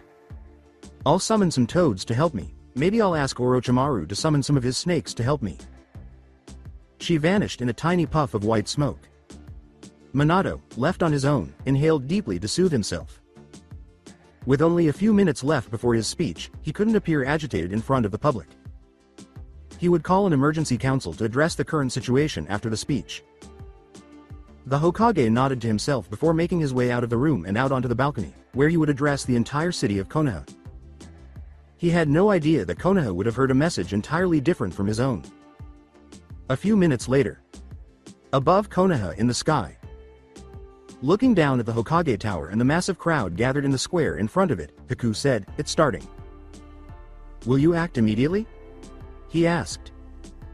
Genryūsai Shigekuni Yamamoto made an appearance, and Naruto looked down at him as he walked on the balcony. The audience cheered and applauded immediately, and Naruto said, yes, I'll let him start his speech and then I'll gain their attention. More applause and cheers followed as Minato raised his arms several meters below to silence the crowd and grinned at them, saying, I want to start this speech by saying that I am proud of Konoha and of how it is growing non. Stop, from all points of view. For several months now, Konoha has confirmed that it is the strongest and most prosperous village of all, without any war. With the return of our loved ones, now we can only think of an even more radiant future. A future where even the idea of a war is unthinkable. Naruto thought, I will be the fire that will burn that hope, and his wooden staff vanished, revealing his sheathed Zanpakuto. I'm sorry, Minato, but your bright future will never start. A small smile on Naruto's face alerted Haku, forcing her to move several meters away with a shumpo, just as an overwhelming pressure started to crush the entire village, shocking everyone. In order for this magnificent future to become reality, we must not stop and believe firmly in our unity and in our strength, the will of fire," shouted Minato with conviction in his voice. Sensing Kurama's excitement and pleasure, Naruto slowly drew his sword and, to be honest, he couldn't really hold the former Biju responsible. The sword's blade started to spew out powerful flames, and when Naruto raised the weapon to the sky, it released its power, sending shockwaves through the entire village. Reduce all creation to ash. Ryujin Jaka. All of Konoha turned to watch Naruto as their light suddenly engulfed them in flames. Both the civilians and the ninja looked up in disbelief, believing that it was an enemy attack aimed at them. They were almost right. Minato could hardly discern a humanoid figure in the sea of flames before a great quantity of flames were flung against the Hokage mountain, striking him squarely in the face. Everyone watched in horror as the impact caused a violent explosion and as the flames severely burned the faces of the Godem and Sandame while destroying the stone face of the Yondaime Hokage. It was all over in a matter of seconds. As soon as the flames destroyed Minato's stone face, they vanished, leaving behind a smoldering chasm and black marks on the faces next to it. Many of the people who had fallen to their knees were able to stand up as the pressure that was crushing the entire village gradually lessened and became more manageable. With the flames extinguished, everyone turned to face the sky, where they were startled to see an elderly man floating several meters above the ground. A few moments later, a woman who looked almost exactly like him appeared at his side, calmly observing the crowd below. "That is the Genryūsai. He's flying. Is it possible that he is a relative of the Sandame Tsuchikage?" Minato thought, her eyes wide with shock. "Konoha," Naruto said in a stern voice. "The days when you could play with life and death, ignoring the laws of this world, are over. I was sent here to make sure that what happened in this village never happens again." At the top of the Hokage tower, Minato yelled, "Who are you?" And several ninjas appeared at his side. "Have you been sent here from Iwa? Your Yondaime Hokage has been guilty of unspeakable crimes that have caught the attention of someone far beyond your understanding. It is for this reason that I am here today and, I am sorry to say it, but because of his actions, many of you will lose your lives," Naruto said, pointing to the sky with his free hand. "In fact, I serve someone outside this world," he replied. Many in the crowd were left speechless before his declaration, believing that he had been sent by Kami himself to punish them. Minato widened his gaze. "What crimes? What I did was bringing our loved ones back to life, people who never had the chance to really enjoy life. Thanks to me, no one will ever again try to declare war on us. I gave birth to a period of peace." The fact that so many people agreed with him caused Naruto to sigh, "You fools." His spiritual pressure suddenly increased, causing some people who were weaker to faint and others to fall to the ground sobbing and spewing foam. "You dared to pose to God, controlling life and death as if it were your right. You have no idea what damage you were creating to the precious balance of rebirth with your actions. But I guess you never thought about the consequences of your plans. Isn't that right, father?" Naruto said, his eyes narrowed. Before Minato could respond, white smoke explosions engulfed Haku and Naruto, lessening the spiritual pressure. Those words seemed to send shivers down Minato's back. After the smoke cleared, everyone in the room could only look in disbelief at the two individuals that had come out of it, especially the one who resembled their Hokage in a younger version, minus the scar on his forehead. But among all of them, the ones who had previously known Uzumaki Naruto had pale, disbelieving looks on their faces. Like many others, Minato could not contain his emotions upon seeing his elderly son Naruto. His desire to give him a hug once more grew stronger, and he tried calling him, Naruto. As he moved forward, he nodded. "It's been a long time, father. 8 years, if I'm not mistaken, even if for me much more time has passed. And that is why I can no longer call myself your son, not that I intended to. However, I could almost thank you. If it wasn't for you and your actions, I wouldn't be here today." Minato seemed shocked by those words and asked, What are you talking about? You see, I'm no longer the same Uzumaki Naruto you executed 8 years ago. I am no longer the dead last of the academy that shouted to everyone that he would become Hokage wearing orange clothes. Naruto said in an icy tone, "I am someone completely different and I was sent here to carry out one and only one mission." He raised his weapon toward Minato. "Correct your mistakes and make sure you can never repeat them." "Naruto, you're not saying that," Minato said, blushing a little. With a lapidary tone, Naruto said, "Minato, You, and all those who have been brought back to life, are sentenced to death. Many in the room trembled, while others did not appear to take his words well. A group of Jonin shouted at Naruto, "What do you mean? Do you think you can come here and threaten our Hokage? He has the power to control death. The Shinigami himself is at his service." The blonde nodded, as yes, the Shinigami. And continued, "It can no longer be summoned by anyone." All those in attendance were even more shocked by those words, and Jiraiya and Minato could only wonder, it was him.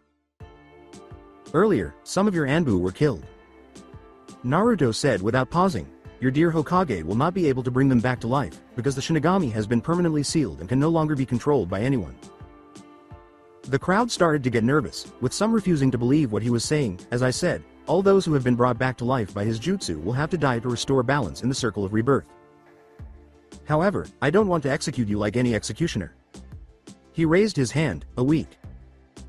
In a week's time I will come back here, and I want all those who have been brought back to life gathered outside of Konoha, where they will be purified without any bloodshed.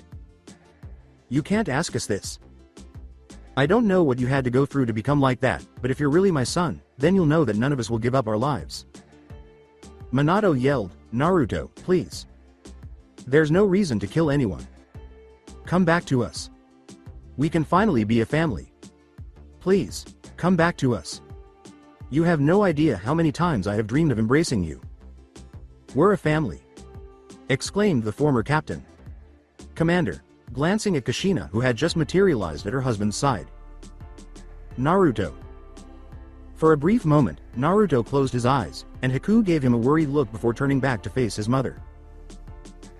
Almost killing Kushina with those words alone, Naruto said, "You're not my family. Your son died 8 years ago. I know all about what happened in Minato's plan. My whole life has been nothing but an illusion, and in recent years I have begun to hate illusions with my whole being." Naruto then turned to face Aizen and growled, "My duty is all that matters.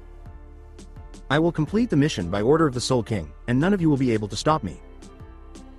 3 Anbu materialized behind Naruto and Haku as he slowly sheathed his sword, ignoring the bewildered expressions on the faces of his former family. He turned slightly, saw the pieces of paper in their hands covered in seals, and noticed the red hair characteristic of the Uzumaki clan. Then, with a shumpo, he disappeared behind them and reappeared before they could react. He drew and sheathed his sword with the dexterity of a master swordsman, sectioning the 3 ninjas horizontally until they were reduced to ashes by flames after being split at the waist. Everyone below them was stunned by what they saw and couldn't believe what had just happened. Like nothing had happened, Naruto uttered the words, "1 week. You have a week to decide what to do, but know this. All those who stand between me and my mission will be reduced to ashes." With that, he and Haku vanished using a shumpo. It appeared to be the cue for panic to spread among those in the square, as civilians began to flee in all directions and some ninja made their way to Hokage Mountain to assess the damage done to the monument. Meanwhile, Minato and Kushina remained at the summit of the Hokage Tower, watching the location where Naruto had vanished. Jiraiya approached his former pupil and said, "Minato.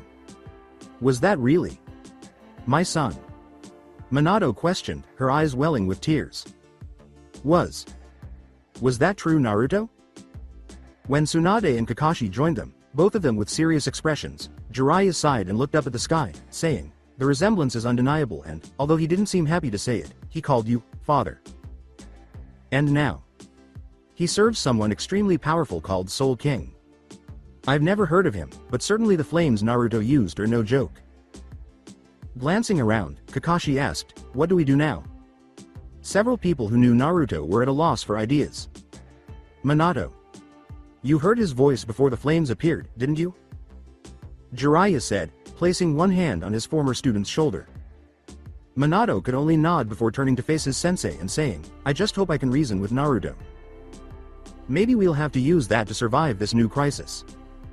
The man gave a nod, then vanished with the other ninjas.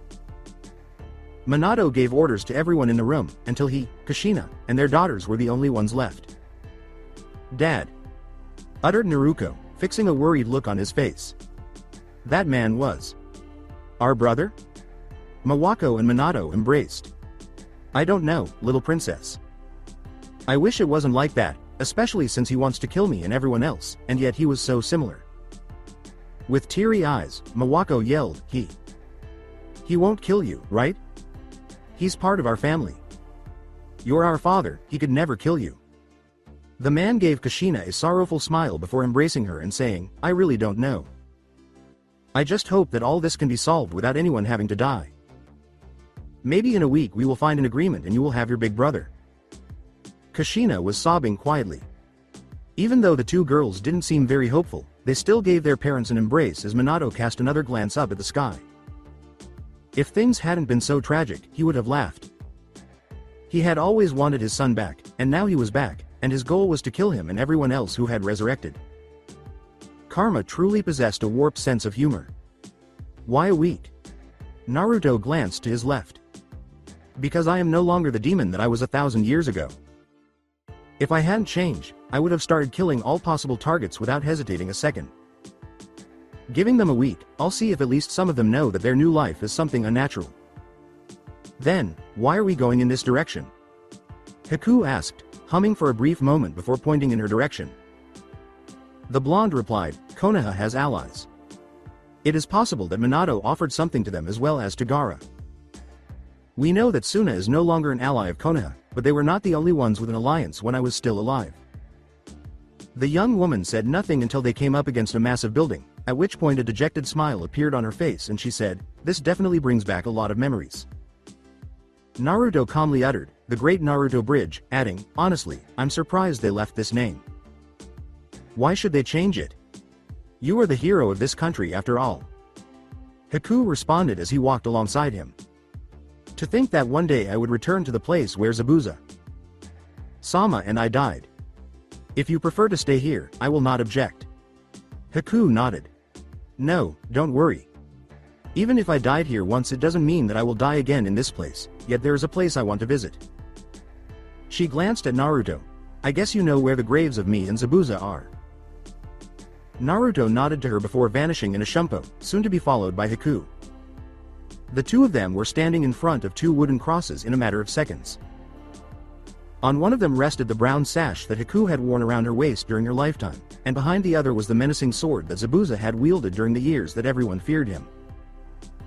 Haku grinned at the two crosses and said, if it's okay with you, I'm going to pick up some flowers. Naruto nodded, then turned to head toward the nearby village. Take your time, he said, adding, I will go and see if this place also needs my intervention. A few seconds later, he vanished once more, this time appearing in front of Tazuna's house, which had been fixed and restored. It seems that after that mission they managed to get back on their feet. As he approached the door, he knocked a few times and heard a familiar female voice say, coming. A short while later, the door opened and Tsunami appeared, dressed simply. The moment she recognized the person in front of her, her expression changed from one of confusion to one of shock. Naruto grinned and made a small bow before saying, good morning, Tsunami. It's been a while. The woman whispered, NN Naruto? As she stared at him spectrally. Is that really you? Naruto nodded, in the flesh. When Tsunami's mind reached its breaking point, she exclaimed, why? You're alive? But, and fell backwards, but before she could hit the ground, Naruto had already grabbed her with one arm and easily lifted her body. Naruto walked inside the house, sighing to himself, yar yar. These children are far too impressionable. Konoha. There were loud, rhythmic sounds all around as someone kicked and punched a big wooden stick.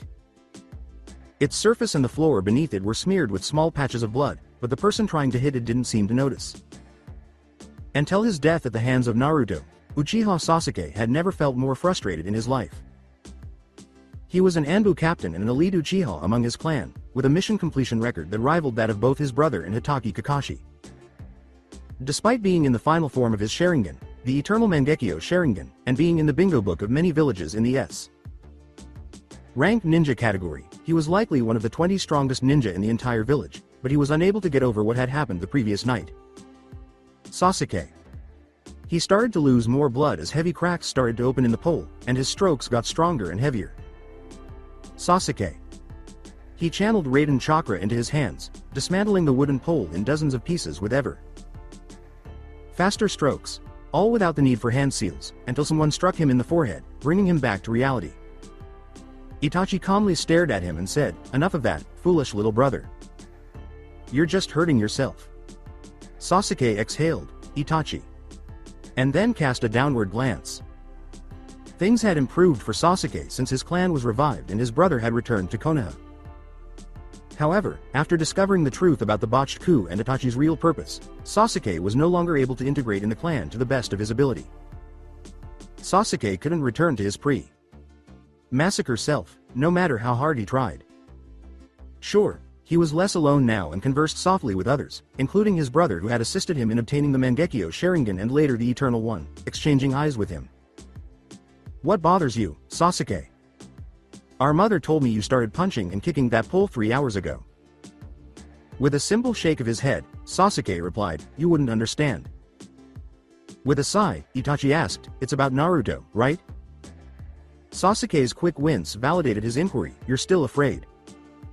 Unbeknownst to many, Sasuke spent 2 months in the hospital following his resuscitation because of frequent panic attacks, particularly at night. It was now Ino's father's turn to delve into his thoughts and comprehend the source of his torment, and the revelation that awaited him left him looking shocked. It seems that Sasuke dreamed about his fight with Naruto every night, losing to his opponent each time as soon as 3 red chakra tails appeared out of his body. Even though Minato had given the order to erase that specific memory in order to calm Sasuke, the dreams persisted. Fortunately, Sasuke was able to confront the dream permanently because Itachi had made the decision to condition him using his Sharingan.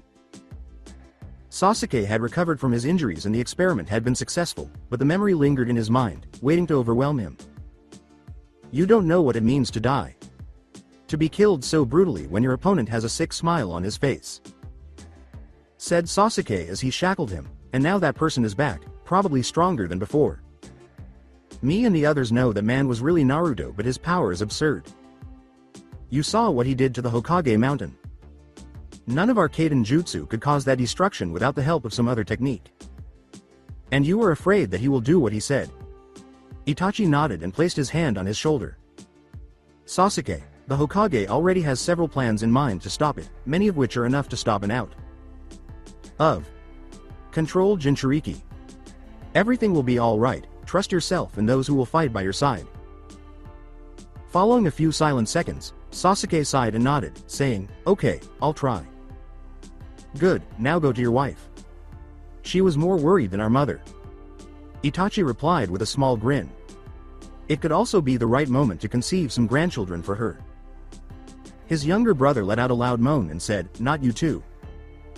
The wave land. With stunned eyes, Tsunami questioned, so? Now you are alive again and your mission is to eliminate the Hokage and all those who have been brought back to life? Inari and Tazuna stood by, stunned as well. Naruto nodded and said, pretty much. Inari and Tazuna had attempted to rouse Tsunami after breaking down in tears upon seeing Naruto and the former captain. Commander had informed them of what had happened after his passing, leaving out some details for their own protection, right away. Inari looked at him in amazement and said, wow. And you intend to defeat them all? From what we know, even the first 2 Hokage have been brought back to life.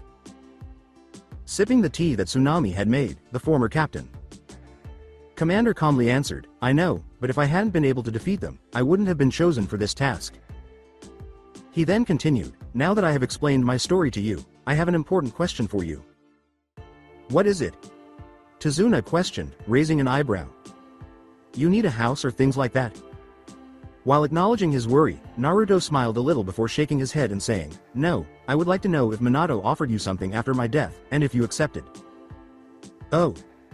Tazuna nodded in agreement. If you're wondering if there are zombies here, the answer is no. The Yondaime Hokage came to see this place a few months after his return and applied seals to the bridge to make it more durable. He grumbled, no confidence at all in my super bridge. Tsunami giggled as he said, being that you were a hero for us, he asked us for forgiveness for your death and offered us to bring our loved ones back to life. But we all refused. Naruto inquired, may I know why? As he was now interested in their purpose. Simple. Inari replied with an enormous grin. Getting the people we lost during Gado's reign of terror wouldn't have made sense without you. It's thanks to you that we have managed to move forward. Naruto was beaming. I see, then I guess there's nothing to fear for you. Unless. Are you still Konoha's allies? More or less. Tazuna sighed. A year after your death we have become a neutral country and now we are a point of exchange that accepts merchandise from all other countries, without exception. Good to know. When I'll complete my assignment, Konoha will be almost defenseless and it is likely that Iwa or Kumo will try to attack it. But if you are neutral, you will not take risks. Naruto gave a nod before rising. Do you know anything about Konoha's other allies? I cannot say that I am exactly up to date, but as far as I can remember Taki and the Land of Demons are their allies, while the Land of Spring has become neutral like as 5 years ago. Tazuna was rubbing his chin. Naruto nodded and said, "Thank you, now I will go my way, I still have something to do before returning to Konoha." Good, that way I won't have to worry about Koyuki. Even though Tsunami and her family appeared to be sorry that he was leaving, they escorted him to the door. Tazuna worriedly said, "Please, be careful. We don't know how strong you are, and Minato could do something as absurd as in the past." After saying goodbye to the small family and using his shumpo to vanish, Naruto simply smiled and said, "Don't worry, he may even have a few tricks up his sleeve, but I have over 1,000 years of experience, while he barely 40.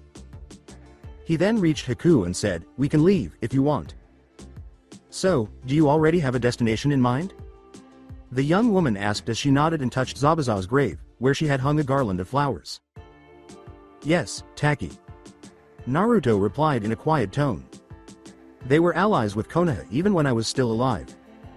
It's possible that Minato brought some of their ninjas back to life, such as Shibuki's father. Will you also give them a week to decide?" Walking on the bridge bearing his name, Naruto said, "No, not with them. In the event that Minato really brought any of them back to life, there will never be as many as those in Konoha. Therefore, 1 day should suffice." However, he stopped after a short distance. Haku saw that he had stopped, but before she could ask him anything, Naruto spun around and hacked a short distance away at a tree with his sword drawn diagonally. Naruto watched the massive plant fall to the ground, sending a little cloud of dust flying, and then he sheathed his sword, saying, "There was someone there." Haku squinted as she peered at the downed tree, asking, "A shinobi from Konoha?" Naruto answered, "No, I felt it for a split second, but that presence was not human," and he and Haku walked away. Whatever it was, it managed to escape before being cut in half. That is not an easy task, it must be something extremely clever if it has managed to perceive your intentions and escape. Haku sighed. Naruto then waved away the specific incident and vanished with a shumpo, saying, "True, but I didn't feel any bloodlust from that point, so it must have been something who just wanted to watch. For what purpose I do not know." Haku narrowed his eyes and turned to follow the former captain. Commander, then glanced back at the tree. Unknown place. With his green and red eyes scanning the surroundings, a tall, transparent figure perched atop a finger of a massive stone hand inquired, "So? The Yondaime Hokage's son is really back?" A smaller, more squatting figure nodded and said, "Apparently yes, and he sent a clear message to all Konoha. My spies have told me everything in detail." Another figure, one eye hidden by his hair, smiled, "Ah. I never thought I'd meet an artist like me, yeah." Any discussion was cut short when a species of enormous carnivorous plant started to emerge from the ground all the way to the center of the cave. "Zetsu, you're back." The figure with purple eyes with multiple circles inside of them said, narrowing his eyes before adding, although not unharmed. The top portion of the plant parted, exposing the head of a man with green hair and half black and white features, but the different figures at the tips of the fingers saw that a portion of the plant's jaws had been cut off quite sharply. Zetsu glanced at each of them, then locked onto the last speaker. The white part cried out in fear, "That Naruto noticed us even before we could get out of the ground." The other part, which was missing a mouth, snarled, "Yeah, without our technique, we would have died right then and there. Plus, he didn't even use any chakra to cut a tree from a distance." A tall figure with what appeared to be a massive sword on his back smiled, asking, "Ooh. So he's a swordsman now?" "Apparently yes. But apart from his direct attack on us we have seen nothing else. He simply went there to talk to a small family and then he left. His partner instead spent all her time in front of 2 graves." The lone female figure asked, "What do you think, Pain?" As she turned to face her right. "We'll leave him alone for the moment," said the subsequently referred to Pain. "If what Sasori told us is reliable, he he will eliminate the Yondaime Hokage and all those who have been brought back to life by his technique. If all goes well, we will be able to overcome both the Hokage and his son at the end of their fight, when they are both weak and fatigued. That way we can extract the Kyuubi from Minato Namikaze's body and also from his son's, if it is still present. Glancing at their leader, Sasori questioned, and the other Biju? He turned to face the two men he had named, and they both nodded at him despite their remarks about money and religion. We have already extracted the Sanbi, the Yonbi, and the Rokubi. Once the Nanabi has been extracted, we will pass to the Ichibi. Sasori, Deidara, this task is for you. Don't disappoint me, he said, looking at the men he had named. Yes, leader. The two men nodded, then vanished into thin air like the others. Ultimately, the only people who were still there in person were Pain, Konan, Zetsu, and two more people. Standing close to the spot where Zetsu had surfaced from the earth, the group's leader turned to the two people who had been silent the entire time, saying, "As for you, I want you to go with Zetsu to the land of demons and find out something about the demons sealed by the Yondaime Hokage years ago. It could come in handy." In the cave's darkness, the only thing visible was a menacing smile that said, "As you wish, leader. It seems we have nothing to do for the moment. Any idea, Madara Uchiha?" Kisame Hoshigaki asked, getting to his feet and turning to face his companion a few kilometers away from the cave. "We will continue to move and seek information about the return of Naruto, and if we meet someone from Konoha, we will kill them." If what Sasori said is true, now Minato can no longer use his jutsu, the lone Sharingan said, narrowing his lone eye. "And stop calling me that way." The Sharingan stared at him from behind an orange spiral mask. Again beaming, Kisame said, "Whatever you say, Madara." Tobi, aka Obito Uchiha, let out a deep sigh. More than usual, his life had gotten worse in the past few years. When he discovered that Naruto was about to be executed 8 years ago, he considered traveling to Konoha in order to save the young ninja and then remove the Kyuubi from his body. But he was unsuccessful because someone had placed seals around Konoha, which stopped him from utilizing his Sharingan's abilities. It was only afterwards that he realized they were seals made by Kushina and Minato while they were away. It seemed impossible for him to seal all the Biju inside the Geto Mazo, but Minato had broken the bad news to everyone about the portion of Kyuubi sealed inside him. After cursing his former sensei for days on end, Obito regrettably discovered Itachi's true intentions too late. Before Obito or anyone else could stop him, Itachi returned to Konoha. After being made to play on the field, Obito grew to be Kisame's partner. For years, he had been teasing Kisame by calling him Madara and knew a lot about him. One more reason to curse the existence of Minato and his jutsu. Initially, Obito believed that this technique would bring about world peace, but after giving it some thought, he realized that a jutsu based on the Shinigami's powers was not a technique appropriate for the ideal world that would emerge from his plan, or at least from the plan of the real Madara Uchiha. So he'd given Pain the order to continue searching for Biju, but he'd also noticed that Nagato, the puppeteer behind the Akatsuki leader, was no longer appearing to be committed to his mission. "It seems like he's still considering reconciling with his clan," frowned Obito. "But if he truly cares about his life, he won't take foolish actions, especially now that we're so close to obtaining the 4th Biju." Choosing to think of something more useful, Obito marched toward Kisame, then toward Iwa, to see if any barriers were erected to safeguard the Gobi's jinchuriki. Konoha. Tiny footsteps echoed through the Hyuga compound's corridor as Hinata made her way to a specific room. She stopped in front of it and began to ask to enter, but before she could, a cool-headed woman said, "You can enter, Hinata, no need to ask." The young Kunoichi grinned as he opened the sliding door and saw a woman enjoying a flowering tree from the porch. Her hair fell down her back in a long purple kimono, and she was dressed elegantly in turquoise. Hinata approached her and took a seat beside her, remaining silent. With a gentle smile on her face, Hitomi Hyuga said, "What can I do for you, my daughter?" Without having the guts to look at her mother, Hinata said, I wanted to talk about something." Hitomi noticed her daughter wince at her words. "I can understand. From the way you talked about him over the past few years, it must have been a shock to see him in that way." "It's about Naruto, isn't it?" Hitomi asked. Hinata gave a slight nod. I should have told him what I felt for him 8 years ago. And now he's back, but he has to do something horrible." Slightly shaking her head, "I talked to others. Some are training to stop him, others don't know what to do. She put one hand over Hinata's and said, "You're scared of what's going to happen when he comes." Hitomi grinned at her once more. "I'm sure they'll give each other strength and courage, but that's not why you came here, isn't it? I don't want to lose you. I know the Hokage and the others will do anything to stop Naruto, but what will happen if they fail? I don't want to lose you, not again," Hinata said as she slowly turned to face her mother and hugged her as if her life depended on it. Hinata began to cry silently in Hitomi's arms. Nothing is certain. It is also possible that Naruto changes his mind and that everything settles down. Don't lose hope, okay? That is the first step towards ruin.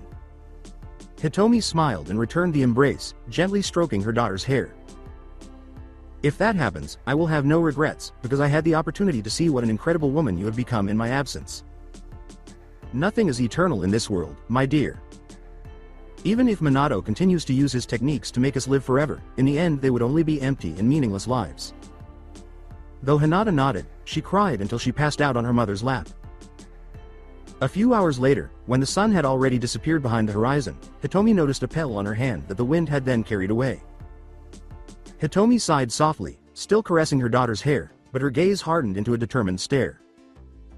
It's down to 6 days. Takaki the day after. Gazing at the two figures seated across from him at his desk, a grinning Shibuki questioned, "You still like to risk, Naruto?" Naruto answered with a tiny smile, "Let's say I didn't lose the touch."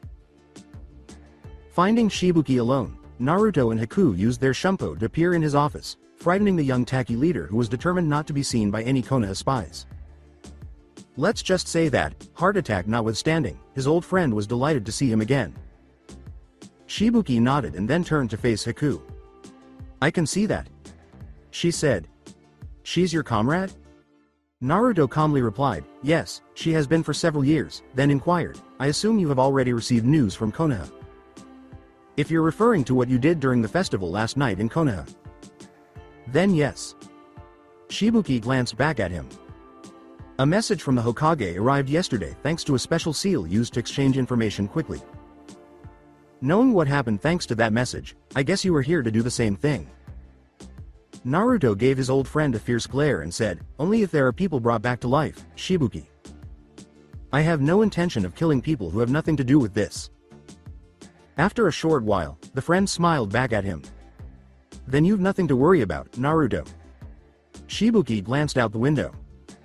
"Your father came here 8 years ago to help us, giving us some seals and other things to improve the village. We accepted those gifts, but I categorically refused to use his jutsu." Raising an eyebrow, Naruto asked, "May I know why?" "My father once told me that the strength of a village can be seen even when the new generations exceed the old ones." Shibuki grinned broadly. "If I had decided to revive those who died for the village, I would have in a sense muddied their spirit and damaged the growth of the village. I intend to bring back Taki, one of the strongest hidden villages, without the help of those who are no longer there."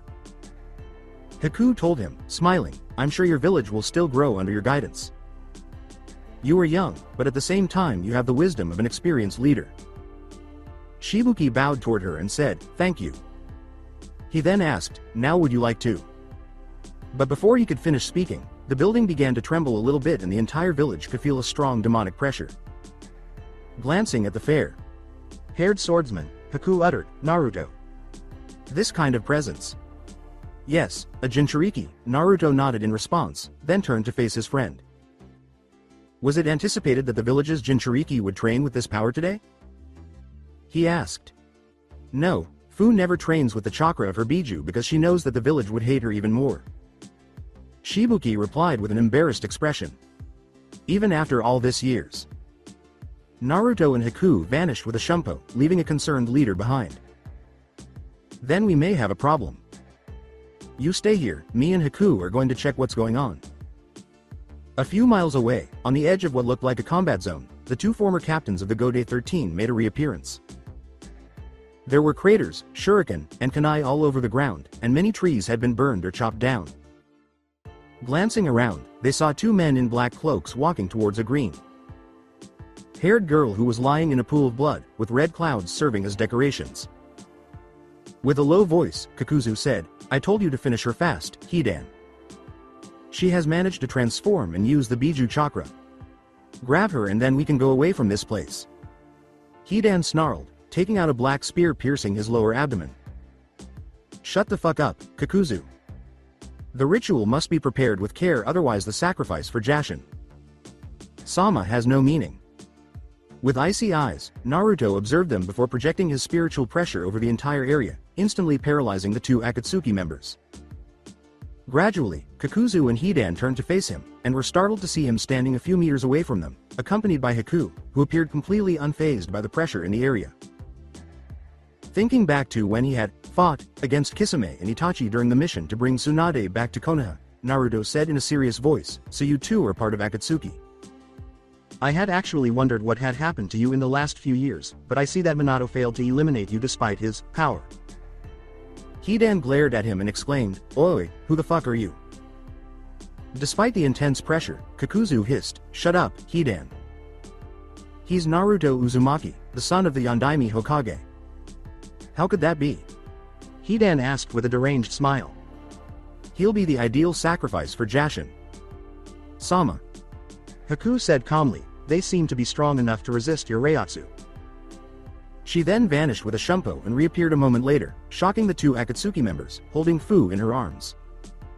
"Hey bitch. That's our prey." Hidan yelled angrily, but Haku chose to ignore him in favor of using her abilities to heal the little child who was barely able to open her eyes. Who? Haku smiled and said, "Don't speak, you're still weak." Then he turned to face Naruto and said, "I know our mission is not about living people but..." Naruto nodded with a grin on his face. "Don't worry, it seems that for the moment we won't have any problem, given that both have an aura that is similar, but at the same time different, from that of the people brought back to life." Using the special eyes the Shinigami had given them, Haku arched an eyebrow and said, "So it seems. I think both of them have somehow cheated death by continuing to live." "In that scenario," Naruto said, raising his spiritual pressure and slicing down in front of him with his already flaming sword. In a matter of seconds, the flames from his katana consumed the entire area in front of him, but Naruto instantly scattered them without blinking and then turned his head to the right. "Very good maneuver," he remarked, glancing at the two Akatsuki members who had taken up guard against him. "I believe that with you two, I can perceive the extent of my power restoration in comparison to my final moments as captain." "Commander.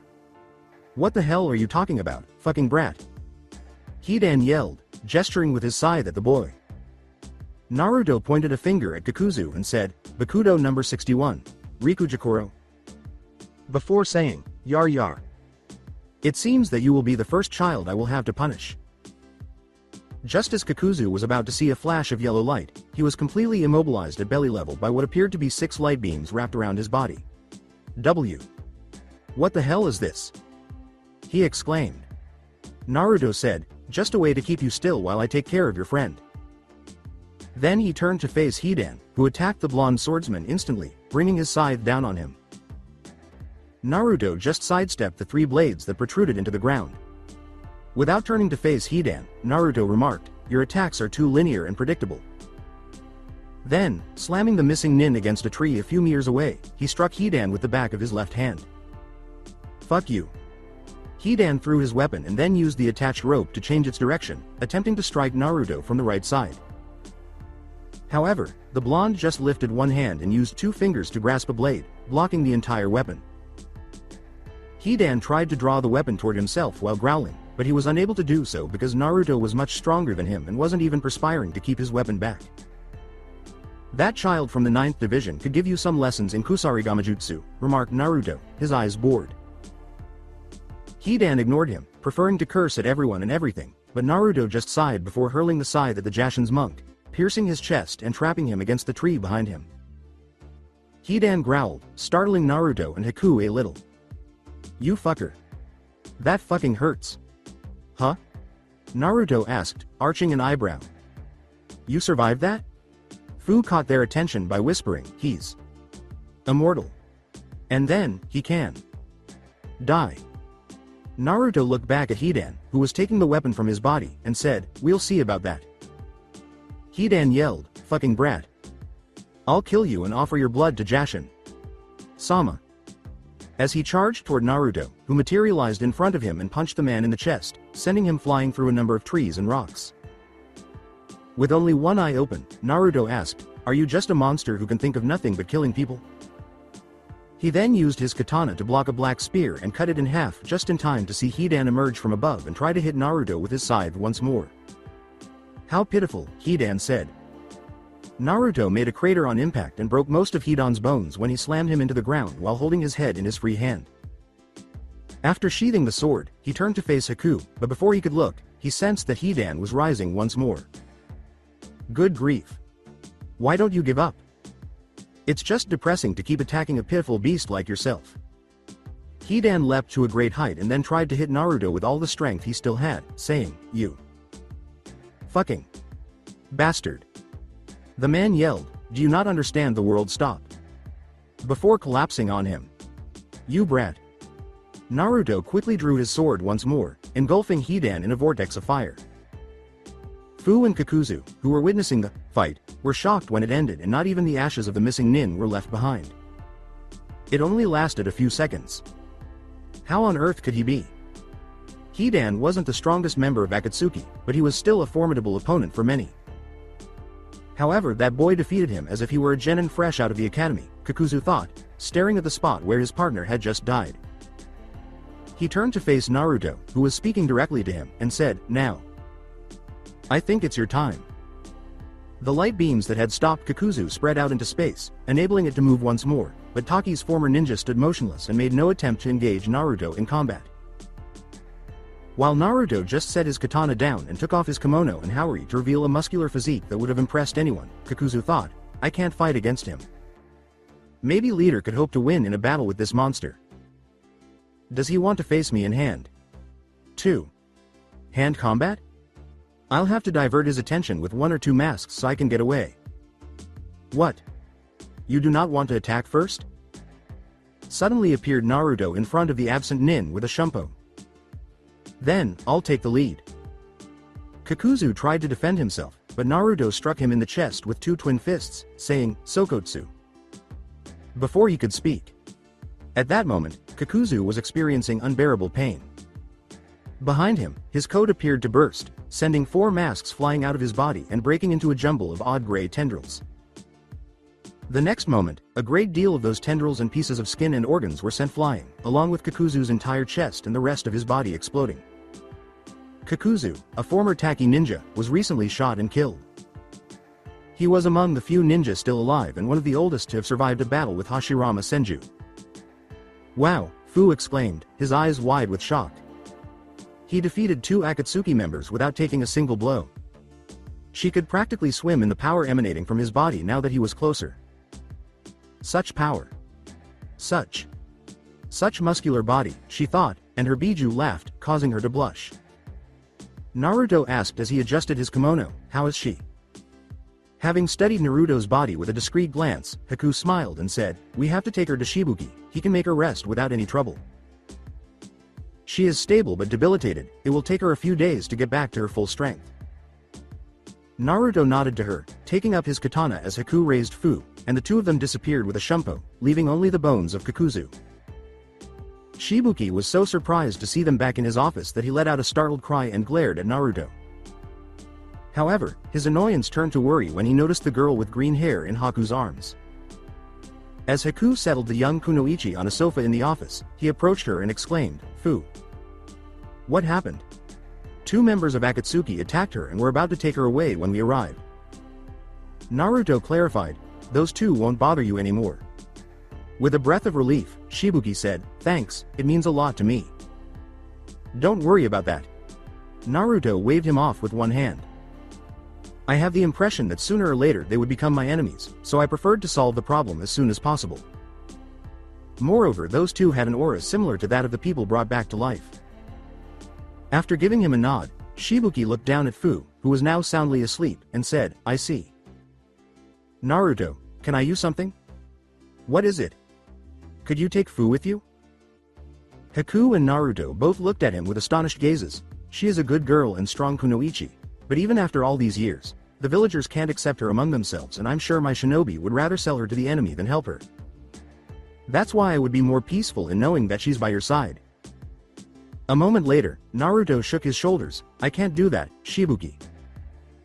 Soon I will have to face practically the whole of Konoha, and if they were to see Fu together with me they would think you had betrayed them. If you wish, I can find a place for her to live quietly without any discrimination. Before nodding and appearing to consider it, Shibuki said, I understand, in that case I'll accept your offer. I just hope that she won't hate me for doing this. She won't be out of your reach. Naruto laughed as he said, the land of waves is distant but not so much as to prevent you from going to see her. The Taki leader grinned and nodded, then after some explanations, he invited them to supper at his house, out of sight and hearing. In the ensuing days, Haku had escorted food to Tazuna's house, where the Jinchuriki was promptly welcomed as a member of the family, much to her delight, while Naruto went to see Koyuki to greet her and discuss his task now that he had returned. Thus, a week went by. Konoha's periphery. As the animals started to stir and the first light of the day filled the surrounding forest, a faint mist lingered in the air. Naruto emerged in the middle of a clearing and looked ahead, where those who had chosen to accept his offer were supposed to have been waiting for him, all in that almost surreal atmosphere. He furrowed his brow in spite of all his predictions. Well, this is a surprise. Is this report accurate? Pain questioned, gazing down at Zetsu's form. With a terrified and anxious voice, the white half of Zetsu exclaimed, yes. Of course. We could never lie about something like that. We only recovered Kakuzu's ring from what's left of his body, even that thing inside him is dead. Added a voice in black that was enraged. There was no sign of Hidan, but much of the battlefield was completely burned. And from what some ninja from Taki have said, their Jinchuriki has disappeared. Even though they claim to have felt the chakra of the Biju for a while. Pain. This is definitely the work of the son of the Undaimi Hokage, Conan said, turning his gaze from them to the man with orange hair. Yes, there is no doubt. According to our reports, the Jinchuriki of the Nanabi wasn't able to control the power of the Biju, therefore Hidan and Kakuzu should have easily defeated her. His eyes widened. But apparently Naruto Uzumaki has discovered and eliminated them. The woman calmly asked, what shall we do now? Pain shook his head, but Zetsu growled, we should converge on him and eliminate him. He cost us 2 members. No, if we were to attack him all together, it's possible that he would be able to eliminate some of us, and this would slow down my plan further. Stated their leader prior to observing the rain outside. Zetsu, I want you to discover the Nanabi's Jinchuriki position. Once identified, let me know immediately, I'll go and capture it myself. Zetsu nodded and vanished into the earth, leaving Pain to emerge onto the tongue of a massive statue and take a seat on its tip. After observing him for a short while, Conan turned around and walked out of the room. I'm curious. Can you beat a god like me, Naruto Uzumaki? You will unavoidably clash with our clan, and then we'll see if you can stay true to your justice, Pain thought, staring up at the sky. Konoha. Naruto looked at the people in front of him and remarked, well, this is a surprise. Almost 100 people were gathered in that clearing, which surprised him much more than his most likely prediction of not finding a single person waiting for him. It was obviously a small number in comparison to the number of people Minato was able to bring back to life, but it was a start nonetheless. He could see and sense that none of them were ninja. Instead, they were all civilians. Naruto stepped forward a few paces and observed some familiar faces among the people gathered. Even though he didn't know any of those individuals well, he was certain that he had seen them when he was Naruto Uzumaki. The former captain. Commander, with calm eyes, pondered, if I were to venture a hypothesis, I would say that those people died during the invasion of Konoha during the Chunin exams. He stopped, however, when a woman with long purple hair walked up to him. Naruto saw the look in her eyes and said, Byakugan. Curious, I didn't expect to find a member of that clan here. The woman bowed before Uzumaki Naruto and said, Hitomi Hyuga, you can think of me as the representative of this small group. With a nod, Naruto asked, is this all you're doing? No, simply when we met here, they decided to elect me as a spokesperson given my status in the village, she said with a sad smile on her lips. May I ask you a few questions? She said with a more serious expression.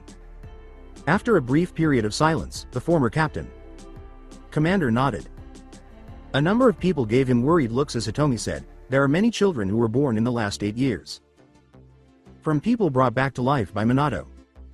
Are you going to kill them too? But Naruto shook his head.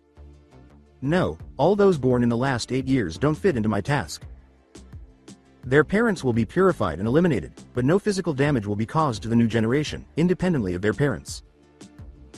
Naruto said in a firm but calm voice, and before you can ask, I don't intend to spare any of the people brought back to life. Mine is too important a task to be left unfinished. Obviously I would prefer that everyone behaved like you, but you can't always get everything. After giving him a brief glance at the ground, Hitomi said, I see. With a dejected smile. In that case, I have no other questions. As she made her way back among the civilians, Naruto followed her with his eyes before deciding to begin his mission. Form line and come to me, you will be purified one by one. They lined up as asked, and the first one, a middle-aged man, came up to Naruto, who pulled out a sword, startling and intimidating a good number of people in the room.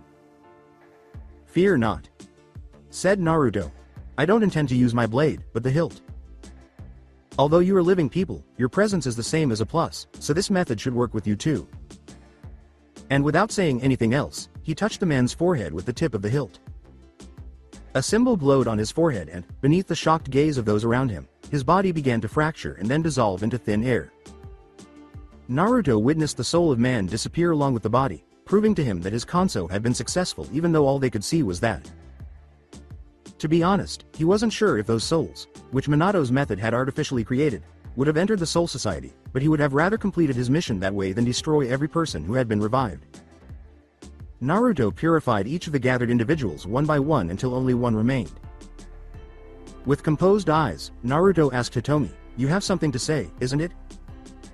If Naruto was surprised, he didn't show it.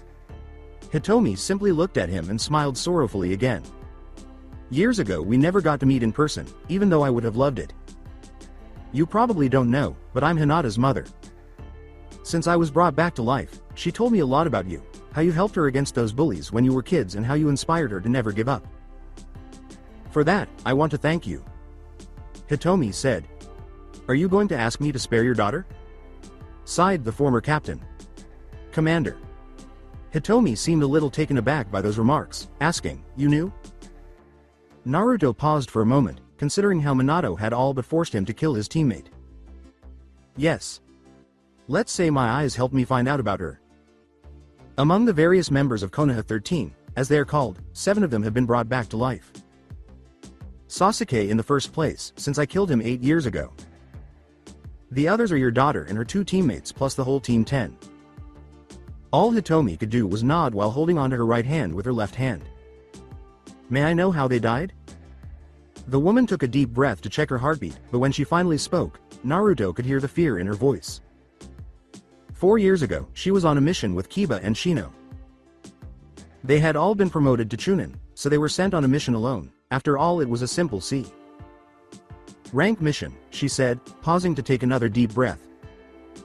However, they met a group of missing nin that aimed at Hinata's Byakugan. She and her friends managed to defeat most of their enemies, but then 2 monsters appeared. She looked at him, her eyes filled with pure hatred. Sasori of the Red Sand and Deidara the Mad Bomber, 2 members of Akatsuki, attacked Hinata, her friends and the remaining missing nin. They killed all of them, and Sasori, that monster, he took the bodies of my child and her comrades. As he listened to the woman's story in front of him, Naruto stayed silent, but when he noticed her kneel and press her forehead to the ground, he arched an eyebrow. Another Hyuga would have died of heartbreak if they had witnessed the clan head's wife submitting to an enemy in that manner. So, please, at least save Hinata's life. She is a young and kind girl, she has a pure soul. She doesn't deserve to die again because of mistakes made by someone else. I beg you, save her. She didn't dare look Naruto in the eyes during the brief silence that followed her remarks, but her heart skipped a beat when the boy said, I'm sorry. This is a vitally important task assigned to me by the Soul King. The whole balance of the circle of rebirth depends on my actions, and I will not disobey orders. I'm sorry, but your daughter will also have to be eliminated as well as the rest of her team. Hitomi, head still bowed to the ground, choked back I see. Sobbed before vanishing in a flash, cutting off the time it took for her to catch up to Naruto. Her Byakugan was clearly active, and her hand struck Naruto's chest at heart level without missing a beat. But her blow never made it to the intended target. Hitomi's Byakugan prevented her from even needing to turn to see Haku's face staring back at her as she tightly grasped the wrist of her offending arm. Hitomi's angry face broke like a mask after a few seconds of stalemate, hot tears streaming down her cheeks as she collapsed to her knees. Haku let go of the woman who was just crying and didn't try to hit him again when Naruto nodded and looked at her. I couldn't protect her throughout her childhood. And even now I can't do anything about it. Fate has been mocking and unfair to you, but if it's any consolation, I promise you that Hinata will not suffer when her time comes," said Naruto as he raised his sword. Glancing at him, Hitomi nodded, not believing what she was saying. Her body and soul were lost in the wind with a single touch. Naruto sheathed his sword as Haku turned to a nearby tree and said, "You can come out now." A short while later, Itachi Uchiha emerged from his hiding place and moved to approach the couple, only to halt a short distance away. Naruto. Itachi. The woman by Naruto's side was then addressed by Sasuke's elder brother, who asked, "You must be Haku, right?" "Yes, I am." "I'm curious, how do you know my name?" she asked, raising an eyebrow in genuine surprise that Itachi knew her name. "When you appeared on the night of the festival, my brother said that your face seemed familiar to him and Sakura also claimed to have seen you somewhere. Eventually, they remembered you when you were their enemy during their first rank mission and, going to read the Team 7's report, your name came up along with Momochi Zabuza's." Itachi clarified without pause before adding, "Obviously, by now, even the Hokage and everyone else knows about your identity." Though they both had the same question in mind, Naruto posed it to Itachi. "Why are you here, Itachi? You haven't been brought back to life and, although your life should have ended years ago, the aura that your body generates is not so bad that it is considered an anomaly." Haku nodded, unperturbed by his previous remark. At those words, Itachi arched an eyebrow. "So he has a way of understanding who has been brought back to life?" Itachi asked. If my vision was correct, his eyes briefly turned yellow and black. Could it possibly be a dojutsu? And finally chose to respond to his inquiry, "If you are referring to my illness, Tsunade. Sama managed to cure me also thanks to the intervention of the Uzumaki clan and their seals. As for my presence here, I wanted to know why you're doing all this." He continued, "You probably already know that I was here from the beginning, so I heard what you said to Hitomi, but what I want to know is why you're doing this to your village. You were born and raised here, Naruto. Your previous life really matters so little to you?" Naruto did not say anything. "You were intelligent even though you were a child, I cannot deny it, but at the same time you ignore things you could understand without even committing yourself." He briefly glanced at the sky. "By now you should have realized that my powers are not normal and that they transcend those of a simple jinchuriki. Tell me, what do you think happens after death?" After thinking over his response, Itachi stayed silent for a short while. "Our soul becomes part of some cycle of rebirth? When you destroyed your father's stone face, you mentioned something like that." Chuckled. "There are many worlds other than this. All governed by the Soul King, the one I served for more than 2,000 years. Those final words caught Itachi off guard, but the former captain. Commander continued, "One of these worlds is the Soul Society and you could compare it to paradise, if you prefer. When someone dies, their soul reaches this place where the soul's rebirth process will take place. What Minato did was to break the balance that had come about after hundreds of thousands of years." His eyes were then icy. "As I said, I served the Soul King for many years and frankly, the 13 hellish years I spent in this place can't even compete against the ones I lived in the Soul Society. Therefore you are fulfilling your duty?" Itachi asked after glancing at him for a short while. "Yes." Itachi stated, "I see. So I guess you know that all the ninja of Konoha will try to stop you." Itachi then turned on his Sharingan in both eyes to emphasize his point. Not impressed by his eyes, Naruto remarked, "You are all my children. Though I wonder why no ninja showed up here. Minato ordered them not to come? On the contrary, the king has publicly announced that no ninja or civilian will be stopped if they decided to come here this morning," Itachi said, surprising the previous captains. "However, no ninja has decided to accept your offer because everyone knows that if you succeed, Konoha would be weakened due to the large number of losses and the other villages would take advantage of it to attack." Naruto stroked his chin, thinking, Well, that's a valid point at least. But this won't stop me from finishing my task and among other things. Suddenly, a spiritual pressure enveloped the room, giving Itachi a start as he gasped for air but managed to stay upright. I would advise you to deactivate your Sharingan and leave. You will not be one of my targets, but if you try to stop me I will not hesitate to eliminate you. After the pressure released, Naruto turned to walk away, but as he did, he heard a sound common to many ninja moves from behind him. He sighed and turned to face Itachi, who was now brandishing a common katana, possibly with a shorter blade than a standard sword. Didn't you hear me, brat?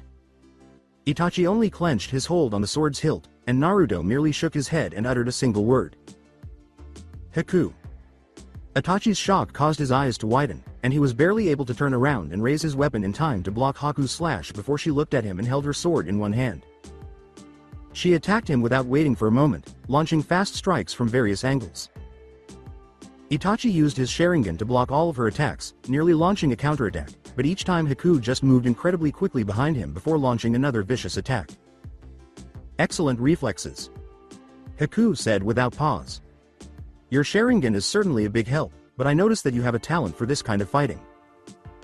Itachi managed to deflect another blow and then found himself in a bind. It was then that Haku witnessed his eyes transform from a normal Sharingan into a kind of shuriken with 6 curved blades, 3 of which were red and 3 of which were black.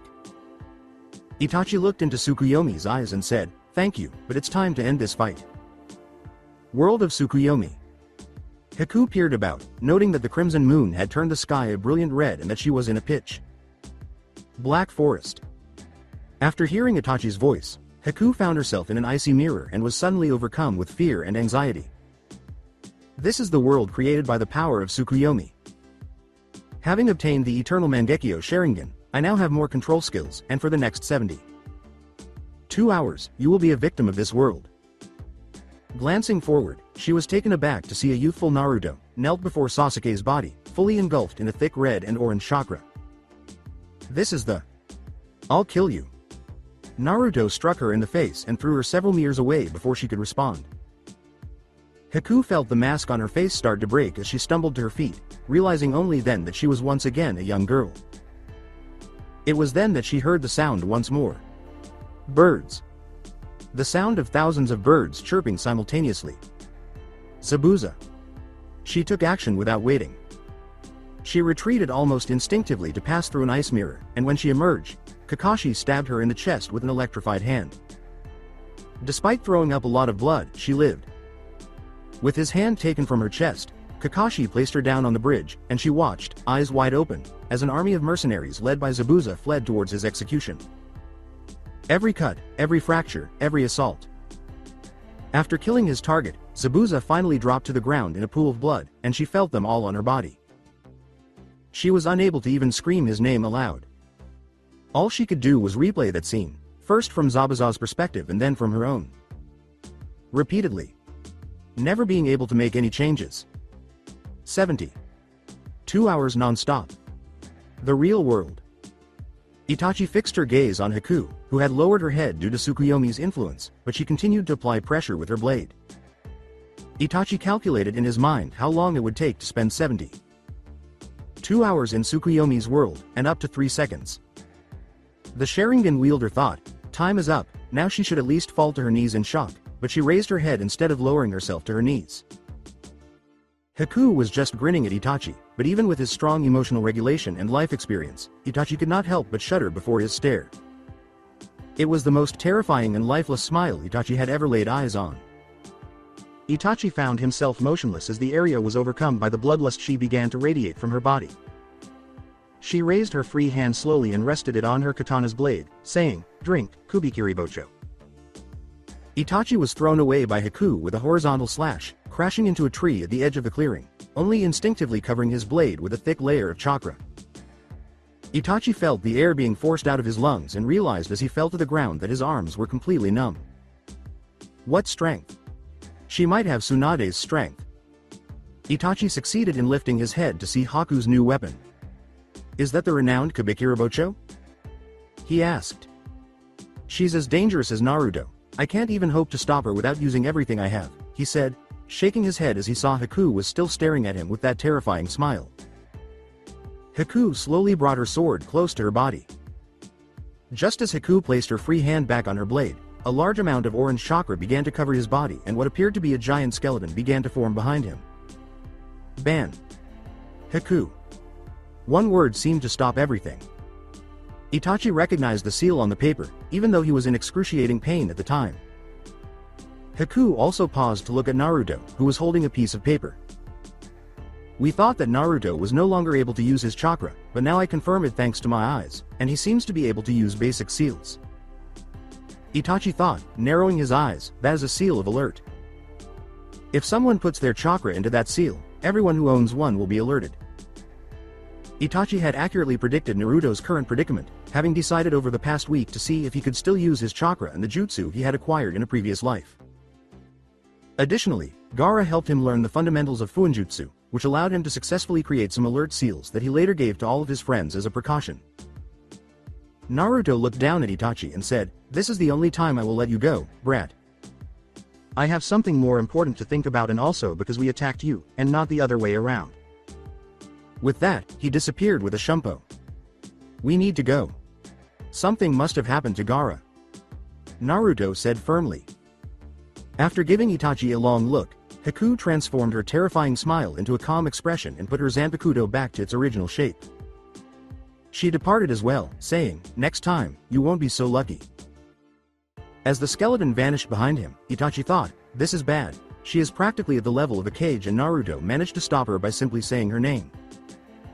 I need to tell this to the Hokage before it's too late," he thought to himself. Itachi struggled to stand and made his way toward the village, figuring that whatever attracted Naruto's attention would occupy him for as long as possible. Suna. Naruto looked at Temari and then at the columns of smoke rising from the village behind her, asking in a firm voice, "What happened here?" "The Akatsuki attacked tonight, just before dawn.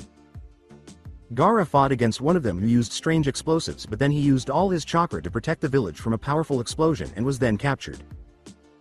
Temari responded with a worried expression. "Kankuro was defeated by the other member and was poisoned, but we don't have an antidote for him right now." With his eyes narrowed, Naruto said, "Has anyone seen where they went?" One of the ninjas pointed northwest and said, "They went northwest." One of them created a sort of large, completely white bird and flew northwest. Then, turning to face Haku, Naruto nodded and asked, "Do you think you can help them with the injured?" The former 4th Division captain smiled and nodded, saying, "Yes, don't worry. I'll help those in need and then I'll join you." She went on, "But if you could keep one of them alive, I would really appreciate it." Temari felt a chill run down her spine at those words, but Naruto didn't seem fazed and nodded before vanishing with a shumpo, leaving Haku to stare at Gaara's sister. "So, could you take me to the hospital? Every second counts after all." A few miles distant from Suna. "That went well, yeah." Deidara grinned and nodded as he glanced at Gaara's unconscious form being carried in the mouth of his clay bird. "It took you too long," replied Sasori beside him. "Zetsu told us that Hidan and Kakuzu died, so it will take even longer to seal the Ichibi. You don't really know when to relax, do you? We have captured the Jinchuriki, now we just have to bring it to the base and the game is done, yeah." Deidara replied with a sigh. "In that case, I don't think it will bother you if I interfere with your plans." When Deidara and Sasori looked up, where the voice had come from, their eyes widened in shock. To their surprise, Naruto was flying above them. The clay creature started to fall toward the underlying desert, but Deidara and Sasori were able to land safely with a jump. The former captain, commander, wasted no time in drawing his sword and severing a wing of the creature. A few meters away, Naruto reappeared, but Deidara threw some tiny white spiders at him, which grew rapidly before exploding as they got near the blonde swordsman. The missing nin of Iwa smiled in satisfaction, but the smile vanished from his face when he noticed that Naruto was still standing and unharmed. While glaring calmly at them, Naruto said, "I would be grateful if you avoided ruining my Haori, it is a very important object for me." However, both Akatsuki members knew he was prepared for a fight. Iwa's missing nin turned to face Gaara, who was still unconscious in his creation's jaws, but his gesture was not unnoticed. "Even if you are in some way on the list of my targets, the aura surrounding your body is that of a corpse, yet you are still alive. Naruto lapidariously said, "Do not even think about it. Although my purpose is another, I will not let you kill Gaara." His eyes briefly turned yellow and black before pointing at Sasori. Not at all alarmed by the current circumstances, Sasori uttered a deep voice, "I wonder why." "Deidara, retrieve the jinchuriki and take it to the lair. I'll take care of this nosy, he could turn out to be a very good puppet after all." "Puppet?" Naruto asked, slowly narrowing his eyes. "So you are," he said, only to have two enormous clay centipedes emerge from the sand and envelop him in their bodies. With a victorious grin, Deidara hurried over to Gaara and exclaimed, "Art is an explosion." Katsu. After creating another clay bird and detonating the two centipedes, which produced a massive cloud of smoke and sand, Deidara flew to an ominous forest, leaving Sasori to face Naruto by himself. The aforementioned puppet master revealed a massive metallic tail that moved slowly at first, then attacked the barely perceptible figure emerging from the smoke. He did not look surprised when Naruto blocked the tip of the tail with two fingers and his attack failed, giving him a disinterested look. "Your physical strength is noteworthy," Sasori remarked, attempting to retract the tail but failing. "There are not many who could do what you just did." Without saying anything, Naruto disappeared with a shumpo and then resurfaced beside Sasori. The former captain. Commander struck Suna's missing nin before he could react, breaking his head and most of his chest. However, what appeared to be a body was actually made of metal and wood, and a hooded figure leapt out of it and landed a short distance away. Sasori said, "You destroyed my Hiriko, it was one of my favorites, you know?" Before revealing a youthful face and removing his hood. After exchanging silent glances for a short while, the two opponents shook heads and said, "I was thinking about which puppet to use to face you, but considering your strength, I decided that I will use them all." Removing the black robe that covered his body, the red-haired boy revealed that he was actually a puppet in addition to himself, adding, "Including myself, of course." He wasted no more time in retrieving a scroll from his back, and with a series of quick hand seals, two tiny tubes emerged from his palms. Sasori directed the flames towards Naruto, causing two jets of flame to shoot through the sand and instantly engulf the blonde swordsman. "This won't stop him, of course, but I have a few seconds to get ready for my performance." "It seems like a good idea," Sasori mused as he picked up the second scroll and unfolded it in front of him, parting his chest with one hand. Suddenly, the fire surrounding Naruto subsided, and the former captain. Commander heard a prolonged sequence of tiny explosions. He glanced up and arched an eyebrow at the sight of over 100 red-cloaked puppets, but then he turned back to watch Sasori as he removed two tiny scrolls from his pants and showed them to him. The kanji for third and 8 were written on one of them, respectively. Sasori grinned and said, "Now, these are my last pieces, the ones I care about most." He was then engulfed in the white smoke from two explosions. A short while later, 5 figures emerged from the smoke surrounding Sasori. Of them, 4 were known to Naruto, but the first, a dark-haired man wearing a black cloak, was a complete stranger. Pointing first to the man with black hair and then to the puppet bodies of Kiba and Izuka, his partner Akamaru, Shino Aburame, and Hinata Hyuga, Sasori said, "I guess you know most of them, but by education I want to introduce you to the Sandame Kazekage and Konoha's Team 8.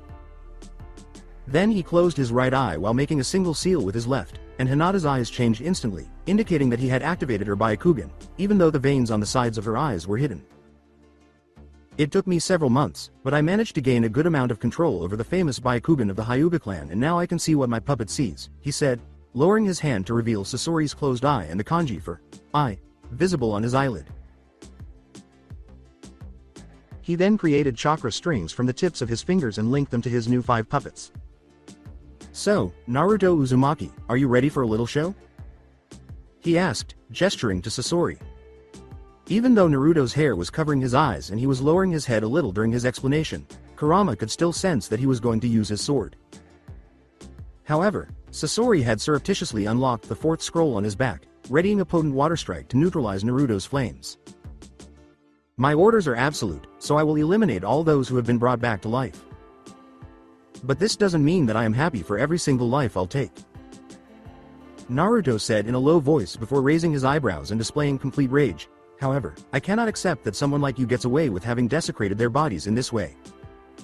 At first I was determined to eliminate you quickly, brat, but it is clear that you deserve an exemplary punishment."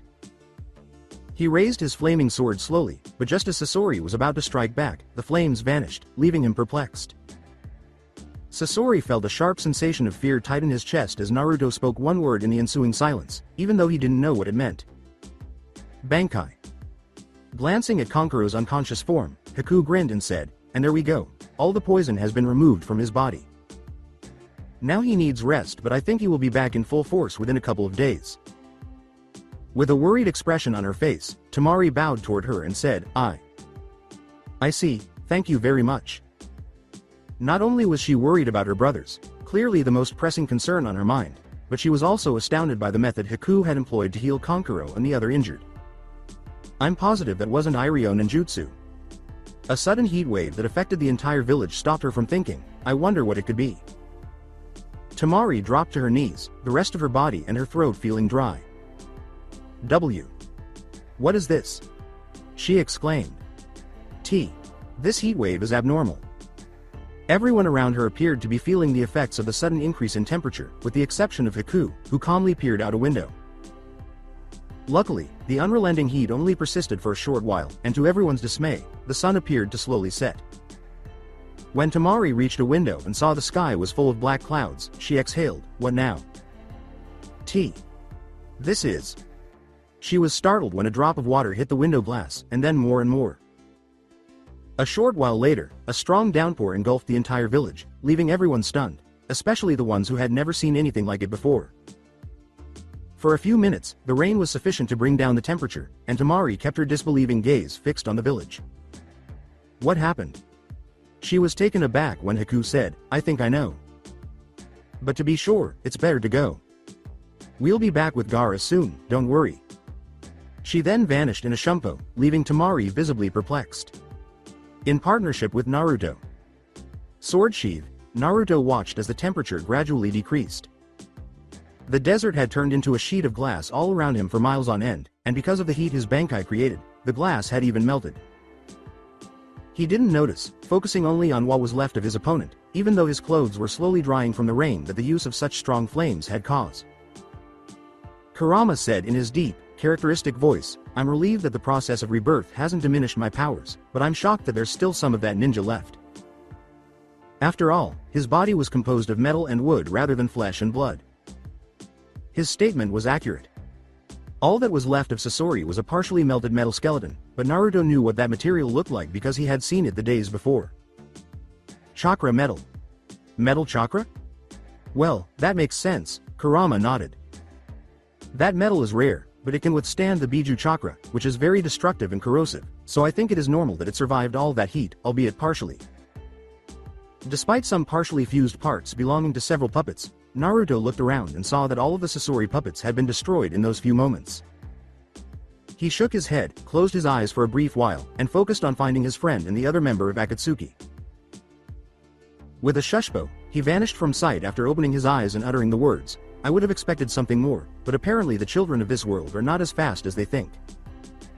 Alongside Deidara. "I need to let the others know right away," Deidara thought, his face beading with perspiration and fretful expression.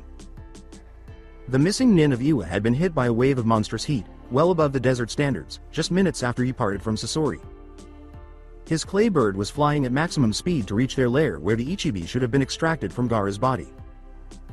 Even though it had only lasted a few seconds, Deidara was able to comprehend that it had been released behind him and that he had effectively given up on his partner.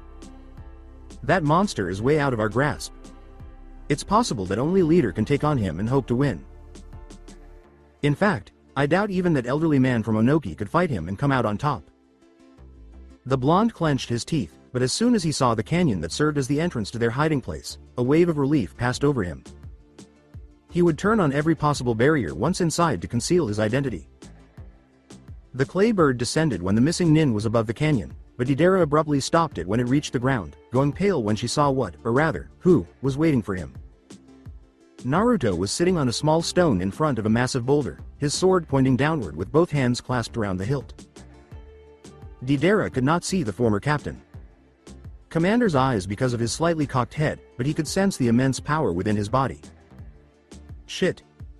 How on earth did he arrive before me? Maybe Sasori has tired him enough, and since I haven't made any noise, maybe he didn't hear me. Deidara reasoned before realizing that Naruto had not yet responded to his presence. I can use it to my advantage and murder him. Without pausing, he reached into two special bags dangling around his waist with both hands and withdrew two substantial handfuls of white clay. The mouths were placed on his palms, chewing the clay and then spitting out a dozen tiny birds. Taking a deep breath, he launched all the birds in Naruto's direction, and all of a sudden, his creations grew to the same size as the one he stood on. His creations were now very close to Naruto, and he smiled as he made them explode with a single hand. Seal, creating a powerful explosion that rocked the entire area. He made other clay creatures and used them similarly, not wanting to take a chance. The missing nin of Iwa used all of the clay supply, and for several seconds there were loud explosions audible in the air. Finally, he decided to stop the attack after a full minute. When the smoke from his explosions cleared, Deidara held his breath unconsciously, and his heart skipped a beat upon realizing the outcome of his attack. Surrounded by a kind of cubic light barrier that vanished in a matter of seconds, Naruto was unharmed in the slightest. What? Absolutely no harm at all? Is he mocking me? He thought in a panic, and to make matters worse, Naruto had not moved at all, as if he had not even noticed his attack. But then, he saw something. Naruto was moving, albeit barely perceptibly, thanks to the special device implanted in his left eye. His head dipped a few centimeters, then rose back up to its starting position, only to drop a short while later. He's sleeping? A big vein on Deidara's face started to throb. Does he intend to make fun of me? And that's it.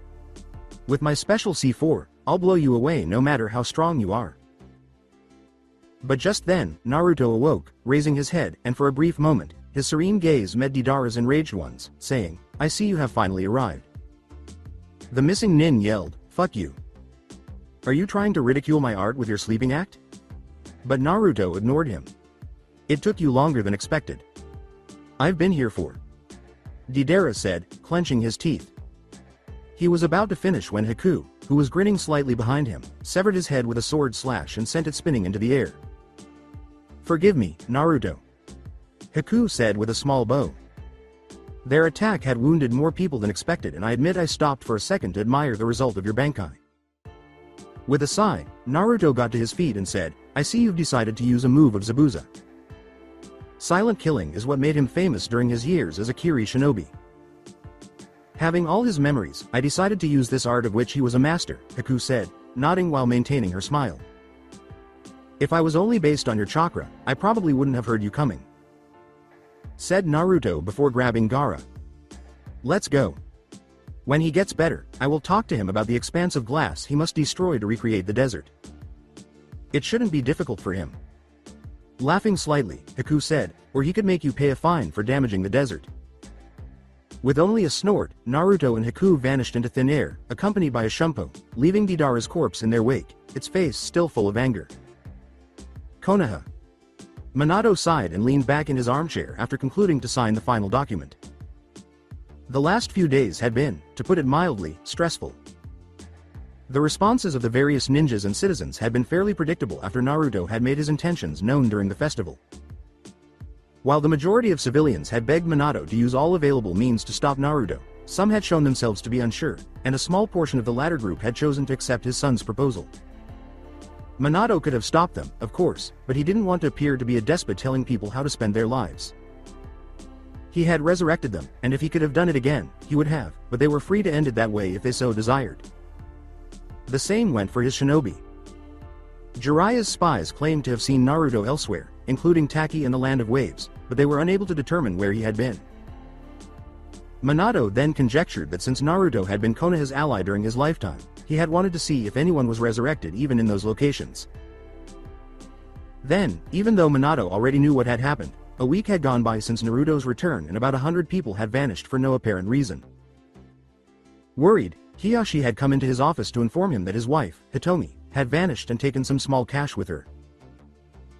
After that, Itachi gave the Hokage a thorough report on what had transpired, from which he inferred that Hitomi had used the money to buy off the gate's guards so they wouldn't stop her or the others. Finding out that Tsukuyomi had done nothing but enrage Minato, that is, that Haku, whose identity had been verified by Itachi, had been able to fight on an equal footing with the head of the Uchiha clan, had caused her great concern. Her sword's appearance was concerning as well, but a fast investigation revealed that the Kabikirabocho was still in the land of waves and had not been moved in the previous years. The only encouraging thing was that, according to Taki's leader, 2 Akatsuki members had lost their lives while attempting to apprehend the jinchuriki of his village. It was also concerning that Jiraiya's spies were still investigating the extreme heat wave that was felt the day before, heading toward Suna, so Minato would have to wait to find out anything. "Hey kid. I have something about what happened to Suna." Or perhaps not. Minato turned quickly to face his sensei, who was coming in the window, and asked him what he had found out. Apparently the other night, 2 members of the Akatsuki attacked the village to capture the case cage so as to be able to extract the Ichibi, and they also succeeded in the first part, leaving behind a good deal of wounded. Jiraiya was looking serious. However, at dawn, Naruto and his partner arrived at Suna, and while he went to save Gaara, Haku remained in the village and treated all the wounded very quickly, and we are talking about Tsunade. Like speed. With his sensei nodding, Minato remarked, "Therefore she is a skilled healer as we had expected." According to that old report, she managed to heal Zabuza using only local herbs, which is no small feat if you ask an expert. If that Haku received a power-up like Naruto, it is safe to assume that her medical skills are now equal to or greater than Tsunade's. The Toad Sage went on to say, "My spies failed to find out what kind of technique he used, but the results were impeccable." After giving a brief nod, Minato inquired, "What about Naruto and the case cage?" After less than an hour from his departure, Naruto returned with Gaara and Haku, who joined him after treating all the wounded. Jiraiya breathed a sigh of relief. Apparently now in the desert there is an area of several miles covered with glass, probably the point at which that heat wave came. Remains of molten skeletons made of chakra metal have also been found, and it is very likely that Sasori of the Red Sand died in that place, although they have no news regarding his companion. The Yondaime Hokage rubbed one hand over his tired eyes and said, "I see. Your thoughts?" "Honestly? Naruto has done the world a favor if we are to be honest. Despite having Itachi on our side, we were not able to eliminate even one member of the Akatsuki, and even knowing that their real base is in AIM, we couldn't discover anything new. Invading that village would involve a new war, and, despite having a big advantage over the other villages, now that we can no longer count on the Shinigami, we could be in trouble," replied the Sannin. On the other hand, Naruto has potentially eliminated 4 of their members. If we count Sasori, his partner Deidara, and the famous zombie brothers. How do you know it was Naruto who eliminated those 2?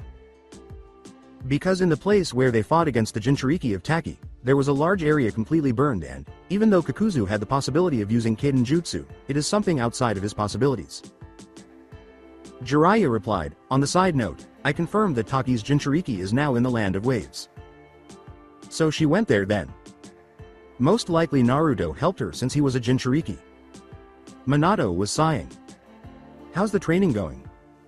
"I would say well, Itachi has decided to join us and has already reached a good point." "What about you and Kushina?" "We are working day and night to create the most powerful seals possible, and we have made a lot of progress, starting from the ones I created to control the Shinigami." Minato then glanced at a map that hung on wall. Mito. Sama left with some members of her clan for the land of whirlpools in the hope of finding something in their old archives. Jiraiya nodded, "Good news, I'm sure they will find something useful." Suddenly, a toad materialized in front of him, accompanied by a billowing cloud of white smoke. The tiny frog offered him a scroll and, bidding farewell to the 2 toad summoners, disappeared. Minato raised an eyebrow and asked, "News from your spies?" All of Jiraiya's spies had been given special seals in the last few years that allowed them to seal scrolls and send them immediately to Mount Myoboku. The toads would then take the scrolls to Jiraiya after ensuring that the Sannin were not in any critical or dangerous situations. Glancing up from the scroll, Jiraiya said, "We know where Naruto is." With a serious expression. With stunned eyes, Minato asked, "Really?" "Yes, one of my spies saw him together with Haku as they passed through a small town in the land of tea." With a worried expression on his face, the Hokage said, "The land of tea. But over there." "Yes." Jiraiya gave a grimace. "There were some of our ninja on a mission. I don't know how Naruto found them, but apparently he eliminated them all." The blonde man sighed again, maybe because of the dojutsu that Itachi told us about. "Even though we don't know all the effects." The Sannin sighed too, But before posing a vital query, what are you going to do? But now we know that even the special henge seals you created are not enough to deceive those eyes. And now we have lost 8 ninjas, including 3 Jonin. Without saying anything, Minato steadied his desk for a few seconds before reaching for an intercom button and saying, "Please Yuki, call Orochimaru and tell him to come to my office with Kabuto and the 5 gates as soon as possible. Tell him it's extremely urgent. At once, Hokage." "Sama." With bewildered eyes, Jiraiya asked, "You want to use them?" "With our help, Orochimaru has perfected his cursed seal.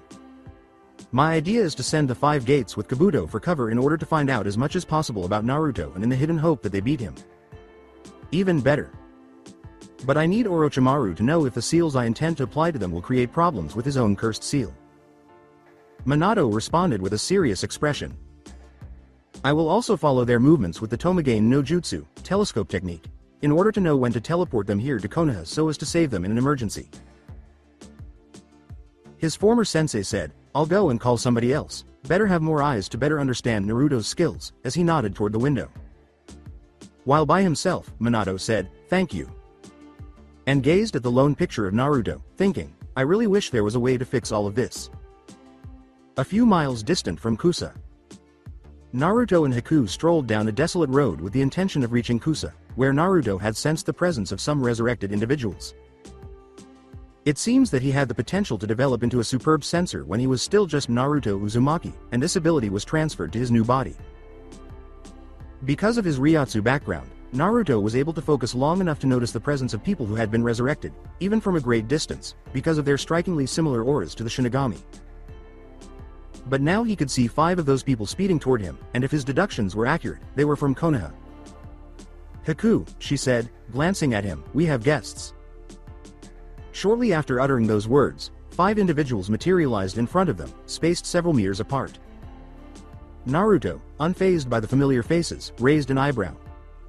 All of Orochimaru's bodyguards, including that albino who could fight with his bones, were there. He had met them 8 years prior on the mission to bring Sasuke back. When he'd last seen them, their attire had been more akin to Konoha Anbu, though there were some differences, like the lack of a mask. While Haku was staring at Kimimaro with astonished eyes, having recognized him from Zabuza's memories, Naruto calmly said, "Well, this is a surprise. I hadn't imagined that Minato had brought you back to life, but I probably should have thought of it when I found out that Orochimaru returned to being a ninja from Konoha." The voice of Kimimaro was emotionless as usual. "We are Orochimaru, Sama's bodyguards, the 5 gates. Our orders are to stop you here and now, before you can kill other ninjas of Konoha." "I'm pretty sure that last time you were the Sound 4, Naruto said with a simple sideways head tilt. With a glare in his direction, Tayuya exclaimed, "We changed our name, shithead." With worried eyes, Kitamaru said, "Oi Tayuya, don't go and piss him off. You saw what he did to Konoha." "I don't give a fuck about what he did," replied the woman with red hair. "He destroyed part of a mountain. Big deal. Over 30 people in the village can do the same thing." Kimimaro kept her cool but determined gaze on Naruto while the others sighed in resignation. The former captain. Commander gave him a quick glance as well before reaching for his sword's hilt, and Haku followed suit. "I can't let you go since you've all been brought back to life," Naruto said, casting a cold glance at each of them. "I hope you're ready to die again." The group leader formed 2 long blades of bone from the palms of his hands and declared, "We will not lose." Orochimaru. Sama's name would be covered with shame by our defeat. As the 5 gates were about to attack, Naruto and Haku pulled out their swords and said, "So be it." However, at the last second, both former Shinigami raised an incredulous glance in the sky. Tayuya yelled, "Hey, where the fuck are you looking? Do you want us to believe that there is something above us? Are you fucking retarded?" As their opponents stared at them in confusion. Tayuya," Kitamaru said, pale-faced, as she looked up. Tayuya growled, "What? What's your fucking problem?" But Sakin grabbed her face and made her look up. A long black line appeared out of nowhere in midair, and her long list of insults and curses died in her throat. The sky around the line appeared to swell and then open in a matter of moments. Beyond that chasm, the sky was literally opening up and down, revealing a black abyss. A small group of people appeared to approach them and then stop at the edge of that gash in the sky, much to the surprise of the 5 gates and the now serious looks of Haku and Naruto. The 5 bodyguards of Orochimaru heard the word that escaped from Naruto's lips clearly, even though they were completely shocked. Arrancar. So that's it for today. I hope you guys enjoyed it. Don't forget to like, share and subscribe to the channel for more awesome stories like this. Thank you. See you all in my next video.